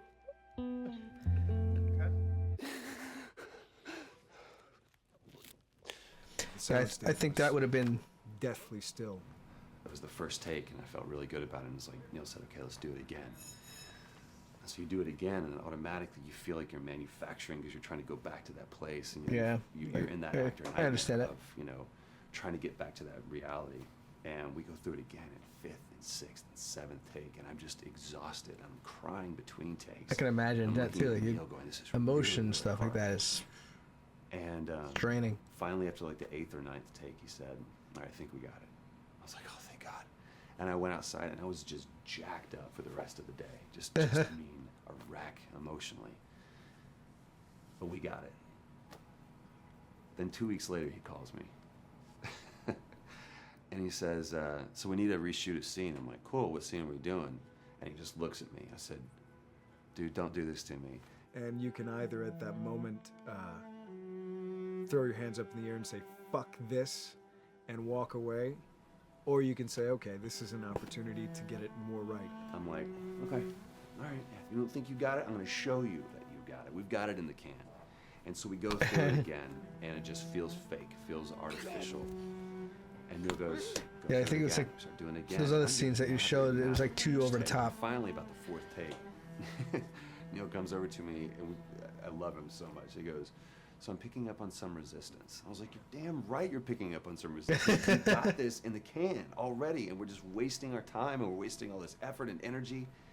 And then he started talking me through the scene. He was like, what I need you to do is I need you to just strip yourself of all these ideas, and I need you to hit this beat, and this beat, and this beat, and this beat, which just makes it sound so mechanical, and it's such an emotional scene. So we start going through it, and literally I am mindlessly doing these things at this point. Okay? I know it hurts, baby. I know. So I'm gonna lift you up. I'm gonna lift you up. I'm gonna get you over here. Come on, baby. Come on, work with me, please. God, baby. Sarah. Sarah! Don't do this to me, baby. Don't do this to me, baby. Come on. That's how it works the best. Now we got it. Yeah. And I realized that the reason why I wanted that first take to work was because I wanted everyone to look at me and go, wow, what an actor. And that's not what the scene needed. Those moments where you just have to sort of calm your ego down and just go back and do your work.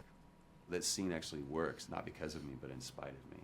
And that really is the marker and definition of working with a truly good director. There are many like it. Yeah, This one is that scene yours. definitely Why don't you have a seat?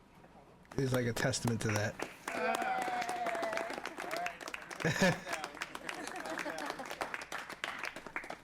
Thanks, guys. Director's chair. Working on the project, we knew we wanted to have a pretty minimalist soundtrack. And we had a folder where we just throw music in there. Looked at the folder one day and we saw, we have a lot of stuff here from Gustavo Santaolalla. We're looking for a composer. What if we reached out to him? Oh, no. Sarah. Move your hands, baby. I know, baby, I know. Neil looks like he's about to cry already. You'll be okay, baby. Stay with me. I want to pick you up. I know, baby. I know it hurts. Come on, baby. Please. I know, baby. I know. Sarah. Yeah, when you want something like to be that precise with the emotion on it.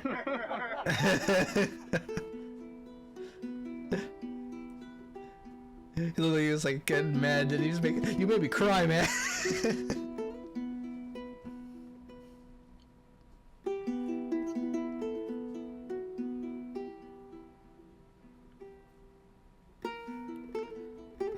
My life has been and still is kind of like a road movie. I grew up in Argentina. I came to the United States in 1978 because we had a horrible political situation in Argentina. We had a military dictatorship where 30,000 people disappeared at the hands of the government and many other more were tortured, and I was blacklisted. It was just impossible for me to keep on living there. I've been in jailed many times since I was probably 15 years old just because I had long hair and I play an electric guitar. So I had to embark on this trip. I can relate to that kind of need of movement and going to the next place and the next place and the next step.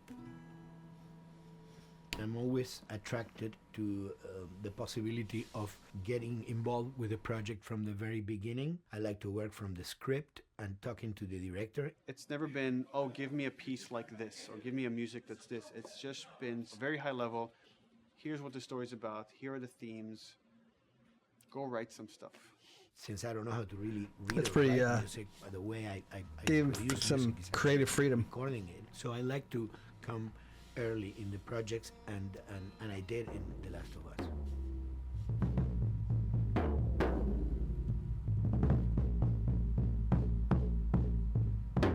One thing that was fantastic from the very, very beginning was the freedom I had to try and to do whatever I felt. That's the best thing. could work, is you know. when you're giving an artist something, the they story give was still them being written, you could listen to creative this piece of freedom like music that. and just get a sense of where this needs to go tonally, because the music was still inspiring the story.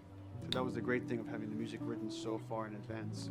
And at the beginning, I mean, That's I an was important going thing. really out with some If you're things, gonna work with and other artists on something, sometimes some of those things were the ones that they liked the most, you know. Yep. So I really felt very motivated to work, and I enjoyed immensely working. It was this very organic back and forth experience where one element was inspiring the other and vice versa. I needed to go into some more dark places, more textural and not necessarily melodic.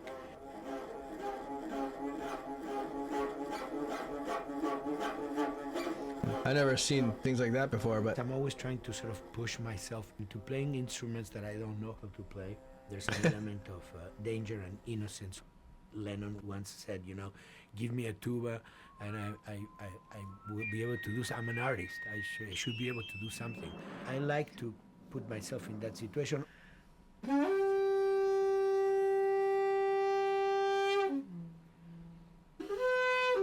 So these are just PVC pipes, the one used in construction. Interesting.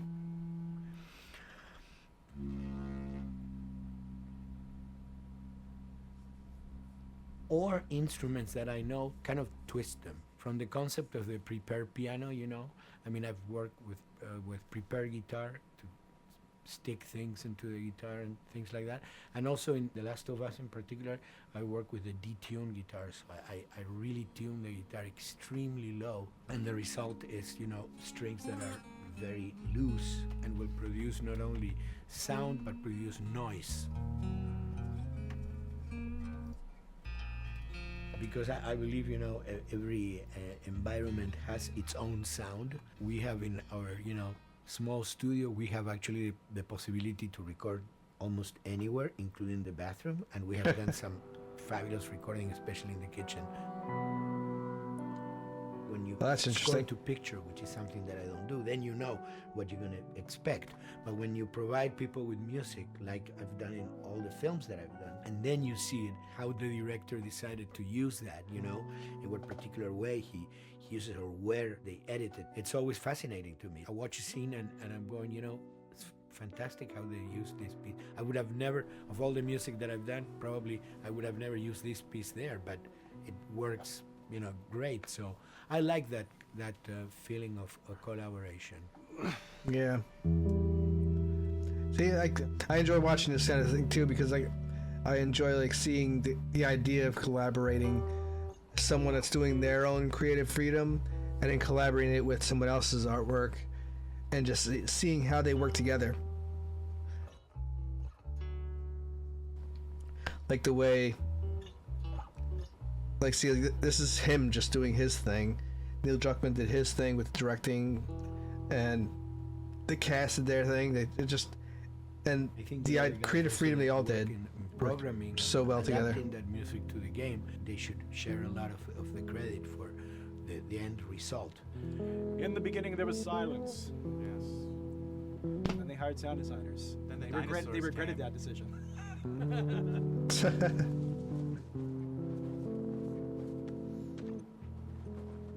Touching on everybody in the team, huh? Hold it steady. Ha! Got you. I just noticed too, the aim with the bow is different In a much from the quieter PS3 version. environment like that, we really had to fill out the soundscape with much more natural sounds, much more detailed, delicate sounds. The tension comes from the lack of sound in a way. Your brain is thrown off because where I expect to hear buses and crowds, all of a sudden I hear wind and leaves rustling. Again, it's creepy and beautiful at the same time because it's almost like I'm going on a hike, but I'm in a downtown area.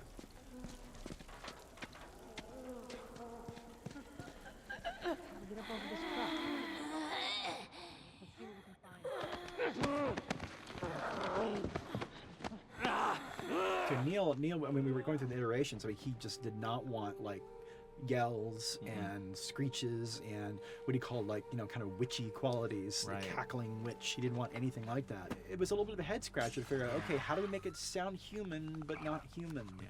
We really did not want to use any animals. We wanted these all to be human. Derek and I basically decided to hire a couple of voice actors who did some interesting work vocally to come see if they could come up with something. And we worked with this girl, Misty Lee. She started giving us these really great screeches. And that's no process. Yeah, that's just her voice. That's crazy. And it started going into this little click. We also used a little bit of Phil's voice.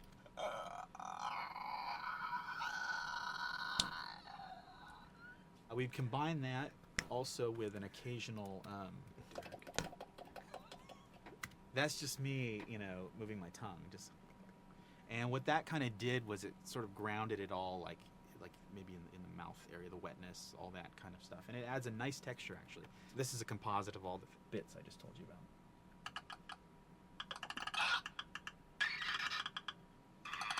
It works good though. Like, it sounds like a creature, but it's just like 3 different people making noises. The lid, yeah. That's a good idea. Fuck, where were you guys like months ago?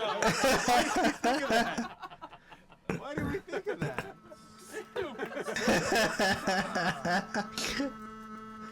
You know what? Stuff like that. That's why it's good to have other people like giving ideas like that, and then you're like, oh, I didn't think of this and this. Viewers Like, at home, you're probably wondering what this is. Let me tell you. About 10 years ago, I saw this Synthi A suitcase synth. I wanted to get one. This finally arrived in January, just in time to start using. I thought, well, what can I do with this?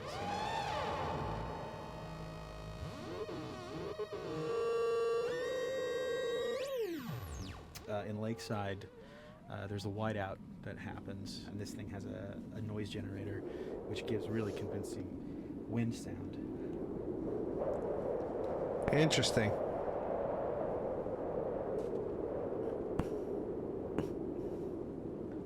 The military still has technology. There's Okay, so that's how sirens and alarms. So I wanted to try some new concepts.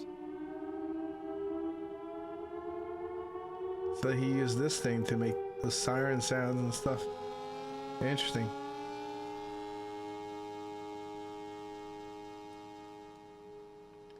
That's interesting. Man. What? Nothing. It's just. I've never seen anything like this, that's all. You mean the woods? Yeah. Never walked through the woods. It's kind of cool.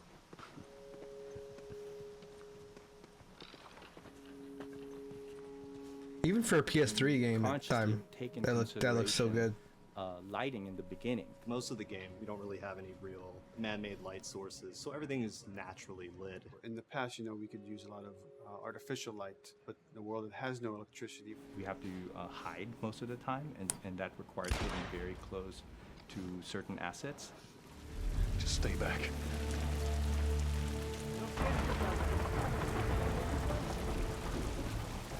Otherwise, Detail's expensive, and if you build up too much of it, you end up running into technical problems, right? Your engine slows down. When the frame rate goes down, everyone can bring up the profiling tools and see which parts of the frame actually cause the drop of the frame rate. This is the profiling tool. These It's are all the unfortunate they didn't SPUs. fix that for the Here's PC. GPU, and then here's the PPU. You can see here's the main process and here's all the sub processes, and you can see tells you how many milliseconds and cycles it's taking. The programmers are whiz at modifying this stuff and realizing, oh my god, why is this thing so big? We're taking 10 milliseconds on this thing, and then that's when they come over and find somebody and hit them over the head with a club and be like, why are you doing this? I love we put the 30 frames per second goal because that's what we shoot for. Someone nicely put the 60 frames per second goal. It's like, yeah, we're not going to hit that. Lighters usually can come up with different lighting setup that still looks great, but is less costly in terms of performance. Did you talk to the character artist about her hand? So her face is getting a lot of spec, but then her arm is just like bone dry. You think something we can tweak in shader? We'll have to send back to character Interesting. team They Michael to pay attention take to a that look. kind of detail, like play with the lights and see the if arm that's being bone dry and like the face having it. I've never ever focused so much on lighting and how much sensitivity there is to that here. One of the first lighting scenarios I had to do was 7 a.m. overcast. And I'd wake up early and take photos. That's with my interesting. phone. What color are the shadows? What color is the light? It is a master's course unto itself of how to deal with ambient lighting because I've never had to use it so much. Man, this is kind of sad. What is? All this music that's just sitting here. No one's around to listen to it. I don't know. It doesn't seem right. All the characters cast soft shadows onto the environment. Even when there is no direct sunlight or no direct light sources, we still have nice fuzzy shadows. When you're walking down the hallway and you see your soft shadow goes along with you projecting on the wall on the environment, that make everything Interesting. look real. Yeah.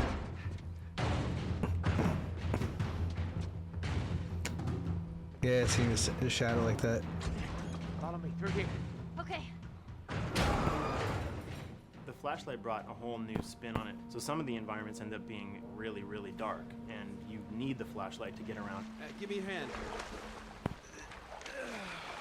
We want to have the environment be really dark, but also at the same time have colorful surfaces that are sort of hidden, so when a flashlight hits one of those, it bounces off onto the ceiling. If you shine a light on a red wall, I see. it will bounce the red lighting on the whole environment. And it's very difficult Interesting. to do. I very actually didn't expensive, notice but that. we did it. Everything should have a bounce lighting. Otherwise, the world is gonna feel dry and unrealistic. I didn't pick up on that. That's an interesting detail. I guess this is where the assholes sleep. I mean, slept. This engine is really driven in a way towards a very high level of cinematic control over each frame. And hopefully, if we achieve our goal, you'll see it is beautiful. There are these truly beautiful moments amid all this chaos and destruction. Yeah, once we're done with this whole thing, I'm gonna teach you how to play guitar. What do you say, huh?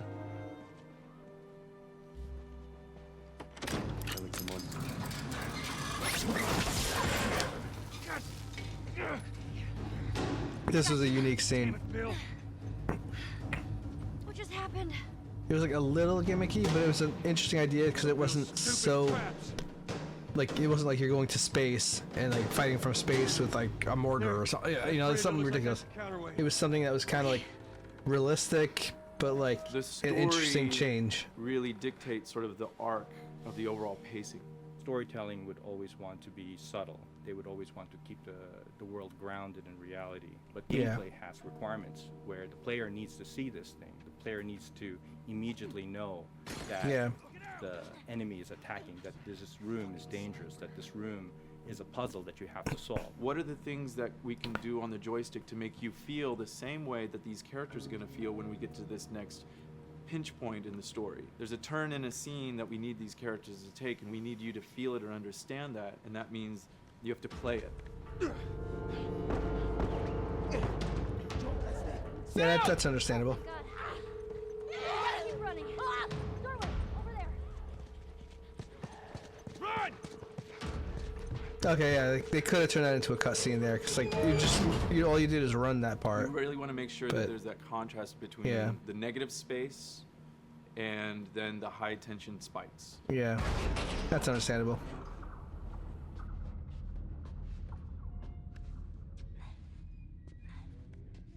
A lot of times we won't play music, or we'll play very minimal music just to let you know kind of the state, whether you're still in stealth or combat has broken out. Hearing someone's footsteps or hearing a person breathing on the other side of the door has so much tension to it. You hear that?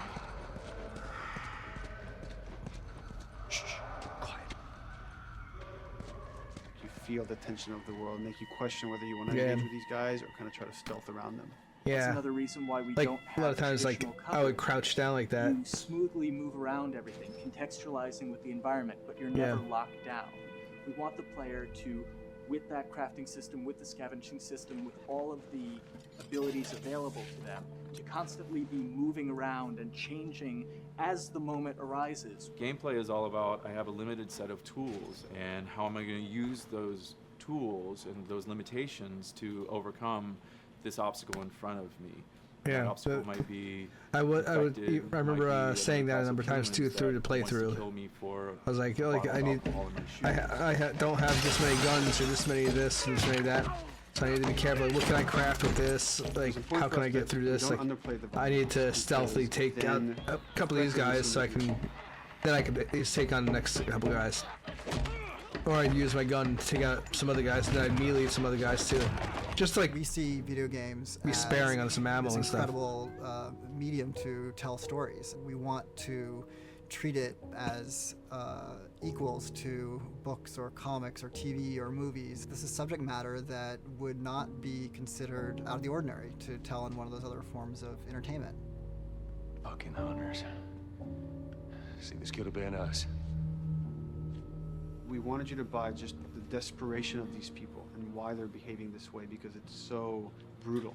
And at the same time, we didn't want to make it so over the top, stylizing it, so then it doesn't become as real. It was important for us actually to hit that middle ground where it's kind of disturbing.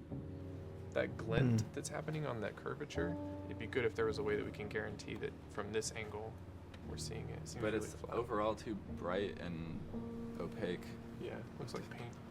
Yeah, see, the blood on the ground works really well. It's something about the other shader is messed up in this environment. We got to fix that to unify the look. Shouldn't make you giggle or laugh or any of that. You should be kind of appalled by what you have to do, but you understand why you're doing it. Yeah, I was never actually appalled by it. I was like, I gotta kill them. Strike. Lives are at stake. Survival. I want a death animation to have impactful performance, not just have a guy keel over in a ragdoll. In real life, a guy hitting a guy takes a half a second, but in the game world, you want that to be as instantaneous as possible. I lived my whole life in this very ugly test level. I basically just fight dudes in here all the time. Almost every move is divided between like an intro and a swing. And one of the many things I have to end up doing is like counting frames and being like, okay, on frame 18, I want you to get out of here. I want you to be able to start moving. Every hit reaction that an NPC plays, they are not necessarily in the correct pose. When you strike them the next time, we just pop them with a 0-frame animation change, which is usually kind of a no-no, you know what I mean? Normally you want characters to blend smoothly and realistically into animations. But what we found is that you can cover that pop up with a heavy impact. They can go from almost any pose into the pose that the impact starts from, and your eye just covers up the transition for you. So if That's you throw a interesting. brick at a That's interesting. guy, I never actually noticed it. It puts him in this like kind of staggering stun state, and that changes the moves that you do when you come up and punch him. So now I'm gonna come up and punch him, and now when you're punching him, because you've hit him down, you get this like auto aim moment where you get like a free headshot. I try to make it so that Yeah, you know, I never if you actually kinda noticed know that. what you're doing, that you can set yourself up for 1 + 2 = 3. Right here! Memory on a console is a very precious resource. All of Joel's animations with every weapon, all the NPC animations, the stealth kills, you know, all of that stuff happening need to fit within a 4 meg to 5 meg memory footprint. This is a list of everything that's loaded in game and how much memory it's taking, because memory is our most precious resource right now. So we have a level, we call it the bookstore. Well, It's that's in also front of because Steve. they're And this is a basing off zone, of for example. So when I set PlayStation an AI 3. to this zone, he will never leave. I'm this sure a lot zone. of that has I changed want guys to guard with this exit where you have PC to go through, and so PlayStation I'll 5. zone a couple guys around there to make sure that they, you know, they can fight you and use all this cover, but they want to stay around this door. This is another key component of the AI, is what we call the nav mesh. This defines the overall play space of where an AI knows he can or cannot go. Hey, look, that's where a cover used to be. And there's a hole cut out for it. I gotta fix that. Here's some other wonderful things. See these little red polygons? Yeah, that means they're not linking right for some reason. So that means they can't really walk through here properly. It's a bug, and I need to fix it. Welcome to my life. That sounds like anything I do too. Might do a design for something, and suddenly you have issues with your design. If you look at a lot of games, NPCs are usually only alive for, you know, a few seconds before the player ends up shooting them and then they're dead. We want our guys to be much more dangerous and much more threatening, which means they have to be alive for longer. They need to exist in the world for longer, which means you as the player can witness them acting out their behaviors for longer. That's true too. So we've been working really hard on our AI systems. Back of the box, biggest bullet is going to be like AI. So we tried a number of different prototypes with the buddies, including having Ellie be super independent of you.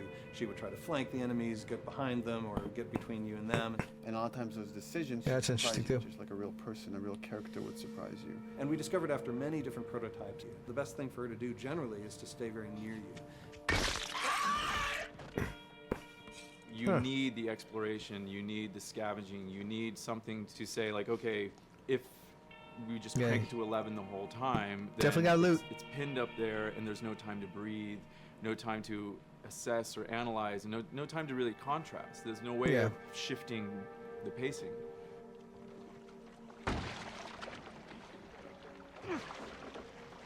It's very true. Puzzles are really weird, especially. Oh, that was a faster way to do that. Puzzles, I think they're very simple and satisfying.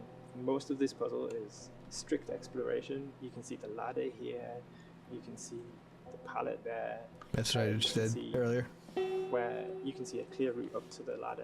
So you're like, okay, maybe you have to get Ellie to the pallet, push the pallet over to this side, and like Ellie will climb up and lower the ladder.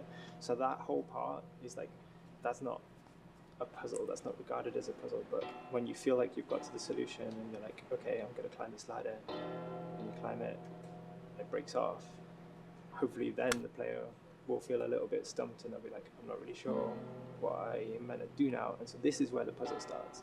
Hopefully at this point, like all of the elements that the player needs to solve the puzzle. I did this a number of times already too, so I knew this part already by now, but it was interesting to be like, first time I did this, I was a little stumped, and it took me a minute to figure that out. Throughout, like The Last of Us, like you're a survivor, you'll take whatever tools you're given and you'll use them in like creative ways to survive.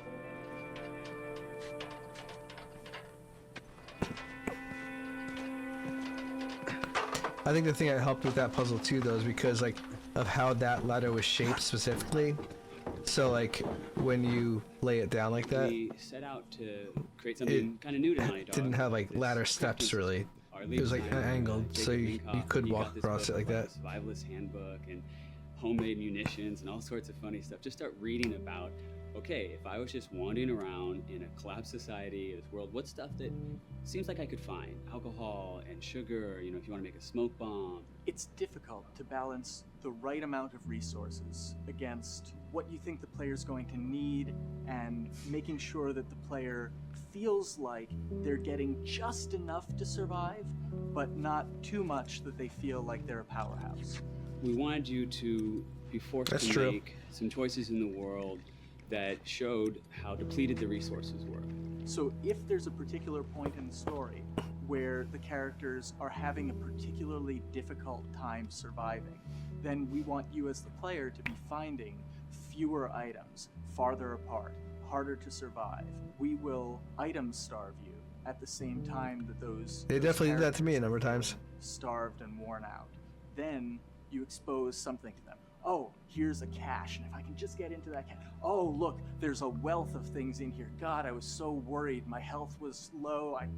If I had run into a combat, because it's always that thing in your head. It's that Hitchcockian thing about the danger that you see is less meaningful than the danger that's in your head. That's true. Cause like you're never sure like when something's gonna come up. When we're designing the levels, you know, it's nice to have the stuff that we know people are going to encounter. You know, we kind of call this some of the critical path stuff. Yeah, these are the things that 9 out of 10 players are of. going to find. They're right in the way. It's where you have to go. And then whenever designing a level, you want to have that little nook and cranny, right? You want to reward the player being like, oh, you went over here. And then you also want to have that other second nook and cranny. The player is supposed to go place a ladder here and climb up through the rest of the hotel.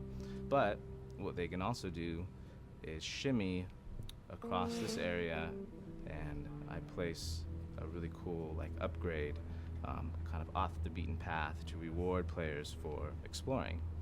So if they come all the way over here, they're gonna get this really cool training manual. It's a funny little bit of trivia. The HUD system, not the menus, not like when you hit start and stuff, but the actual HUD system where you see the reticles and stuff, was literally created for an E3 demo early in Uncharted 1, and that's been our HUD system, the foundation of our HUD system for the last 4 games. First time in Naughty Dog's history we hired Interesting. Alex. She's awesome, and she's got a really good understanding of UI and how it applies to games. The thing that I hate about any game's UI is when it pulls you out of the game for too long. No one wants to spend time in menus.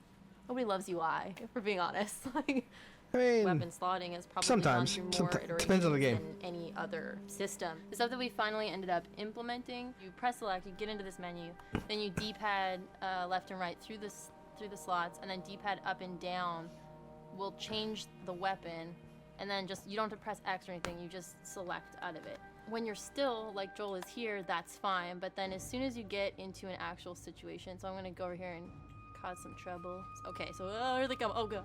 All right, so now I'm out of ammo. Now I need to like get back in that menu.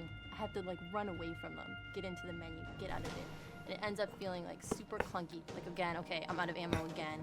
Get out of here. I need to take out one of my other long guns. And now Bill's in trouble. Bill's in trouble over here. And I've got to like I'm in a menu now and it's like, oh shit, whoever designed this UI is so bad. Like, what were they thinking? Bill's gonna die. In theory, it worked.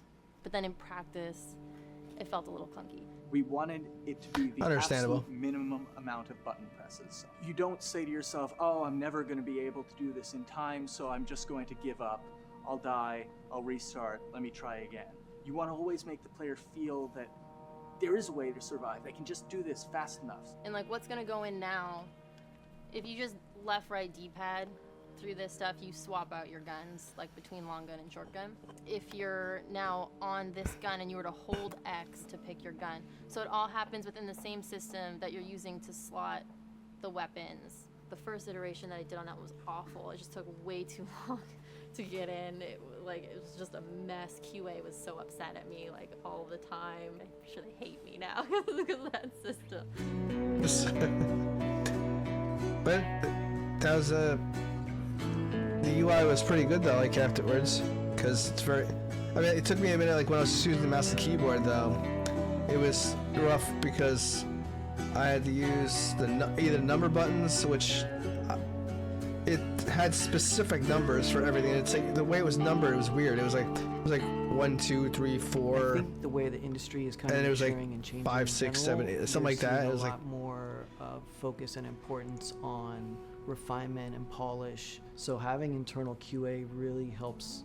The industry is kind of changing from QA being this like tighten up the graphics on level 3 bro kind of vibe to like really being a more technical, mental, investigative job. On the publisher side, it's more reactive towards the code being delivered in a stable, controlled environment. Whereas on the developer side, especially at Naughty Dog, we are going beneath the art and the design. We're given enough weight where we can go up to somebody and be like, look, you have to fix this. Why? Come over, I'll show you. That kind of feedback, I would love to be able to say like, that was us, but it gets so diffused throughout the iteration process that you're just kind of like adding your, I guess like genes into the gene pool and then just seeing what happens, you know what I mean?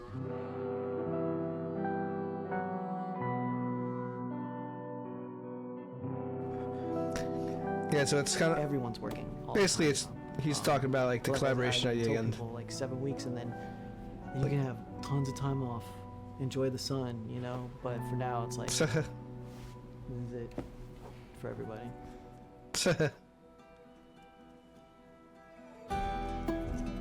The last 5 weeks, huh?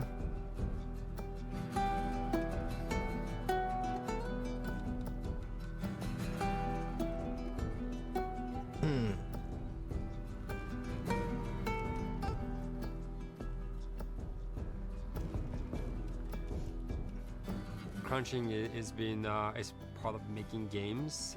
I feel it's human nature, right? If I'm gonna have a guest at home that's gonna come for a couple of weeks, I'm probably gonna clean their room just the day before they arrive, right? And I think it's the same thing. It's just like everything comes together at the end. I personally enjoy Crunch. I think you get this like absolute laser focus because it has to come together. There's a camaraderie that also comes There's a together. camaraderie, totally. I do understand that. Vibe is everywhere, you know what I mean? Everyone's kind of like giving it 150% at this point. We're getting there, right? You start to get these glimmers, and I don't think anyone who doesn't make games realizes how late in the process you get those glimmers. Well, it doesn't just apply to games though. It's we're all like I do to "This the kinda albums. sucks. What's going on here? It's like we need to dig down and find this, and in 1 week, the fun came together. Like you're shooting at a guy and then somebody flanks you and you hit him and you avoid the other guy who's shooting you and then you flank and go behind cover and you're like, oh, that 5 seconds in that 15-hour game was really, really fun. How do we make that 5 seconds happen thousands more times? My favorite video game is making video games. It is as challenging and as complex and as interesting. If you had to like try all the things that didn't work, what's hard about Crunch? It's like marching through that swamp of it not working. I mean, nothing's ever really final because you can always make something better, always. So we're constantly changing and constantly reiterating and trying to make it better and better and better, pretty much until we ship. as an artist, you're never really happy with your work. You could be given like 100 years to work on something, and you'll still find things to nitpick and things to fix. Yeah, you can work on the game for 10 years, and you'll still be crunching at the end. So it's like, okay. All of a sudden, it's like getting ready one morning in the shower, and I was just like, oh yeah, I'm about to ship another title, and this is going to be a really good title, and it gets you excited, and you're like, all right. Do I think the game's gonna be good? Yeah, It's true. It's gonna be awesome. I think it was good a little while ago, and now we're gonna make it. I mean, extra I'm good. speaking from What the it will idea of take to get making there in these albums. next 5 weeks. It's gonna be a lot. I'm excited. I have faith. Every time we're shipping a game, it's terrifying. You Of just course, hope for the it's a best. totally different experience though, You don't because know, right? I mean, you don't like, know what's people going to have be different good opinions. We to have other go with our people. guts, and I trust the team just to pull it out. Like they know that a game is going to be good. This, hands down, is the hardest, most challenging thing I've ever done. We sweat a lot, and we worked a lot, and we all went home tired, you know? But I think that's you're going to see that on the screen. I think that's going to pay off. Ellie? Ellie? What? The ladder.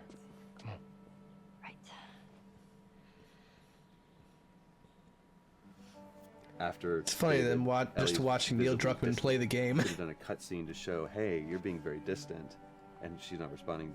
But to also do that in gameplay, to where it's something that you've done just countless times throughout the game. With let me boost you up here, get the ladder, bring it down, so we can do this systemic thing.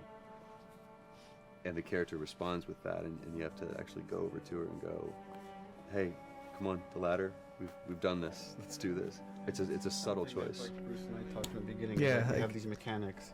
How can we exploit? I them in noticed something narratives? like that too the first time I played it, but I didn't mention it this time. I just think it's I'm glad incredible he's that mentioning happens it here. in-game. It's not a cinematic.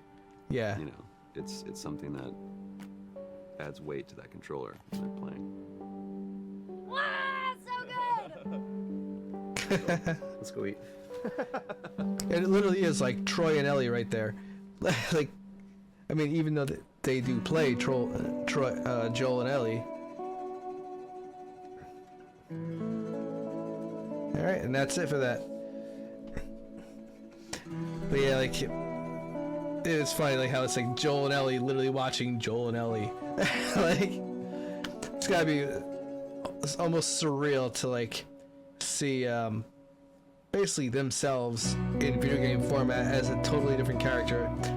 And I often wonder if they believe their own performance in the game, like if they like look at their performance in the game, or if they even played their own game, and if they were like, hey, you know what, like I don't even recognize that it's me. I recognize this as Joel. You know, like I wonder if they look at it like that. But that'd be a really interesting take on it too, because like if it's like you play the game, you're like, oh, like I don't recognize this as myself. I see Joel when I play this, you know, like, or like, you know, I forgot her name now, that played Ellie now. There's Ashley Johnson, I think it was, and she, I wonder if she played the game, like girl gamer, right? So I wonder if she probably played the game, and if she just like looked at it like, I don't see Ellie. I don't see myself. I see Ellie. Like, you know, even though she hears her voice, because like, I didn't hear much of a difference in her voice. Like, she didn't do much of a change to her voice. Troy Baker, though, you don't even recognize his voice at all. You hear him talk normally, and like, you hear like a hint of him in there, but like, the way he does like that southern like accent too, he just like nailed it. You know. So, anyway, I've been streaming for about an hour longer than I originally planned. So I won't go into another behind the scenes thing like that. I thought that was gonna be shorter though, but that's fine. It was fun to watch that again too, and it actually reminded me of some things that I totally forgot about.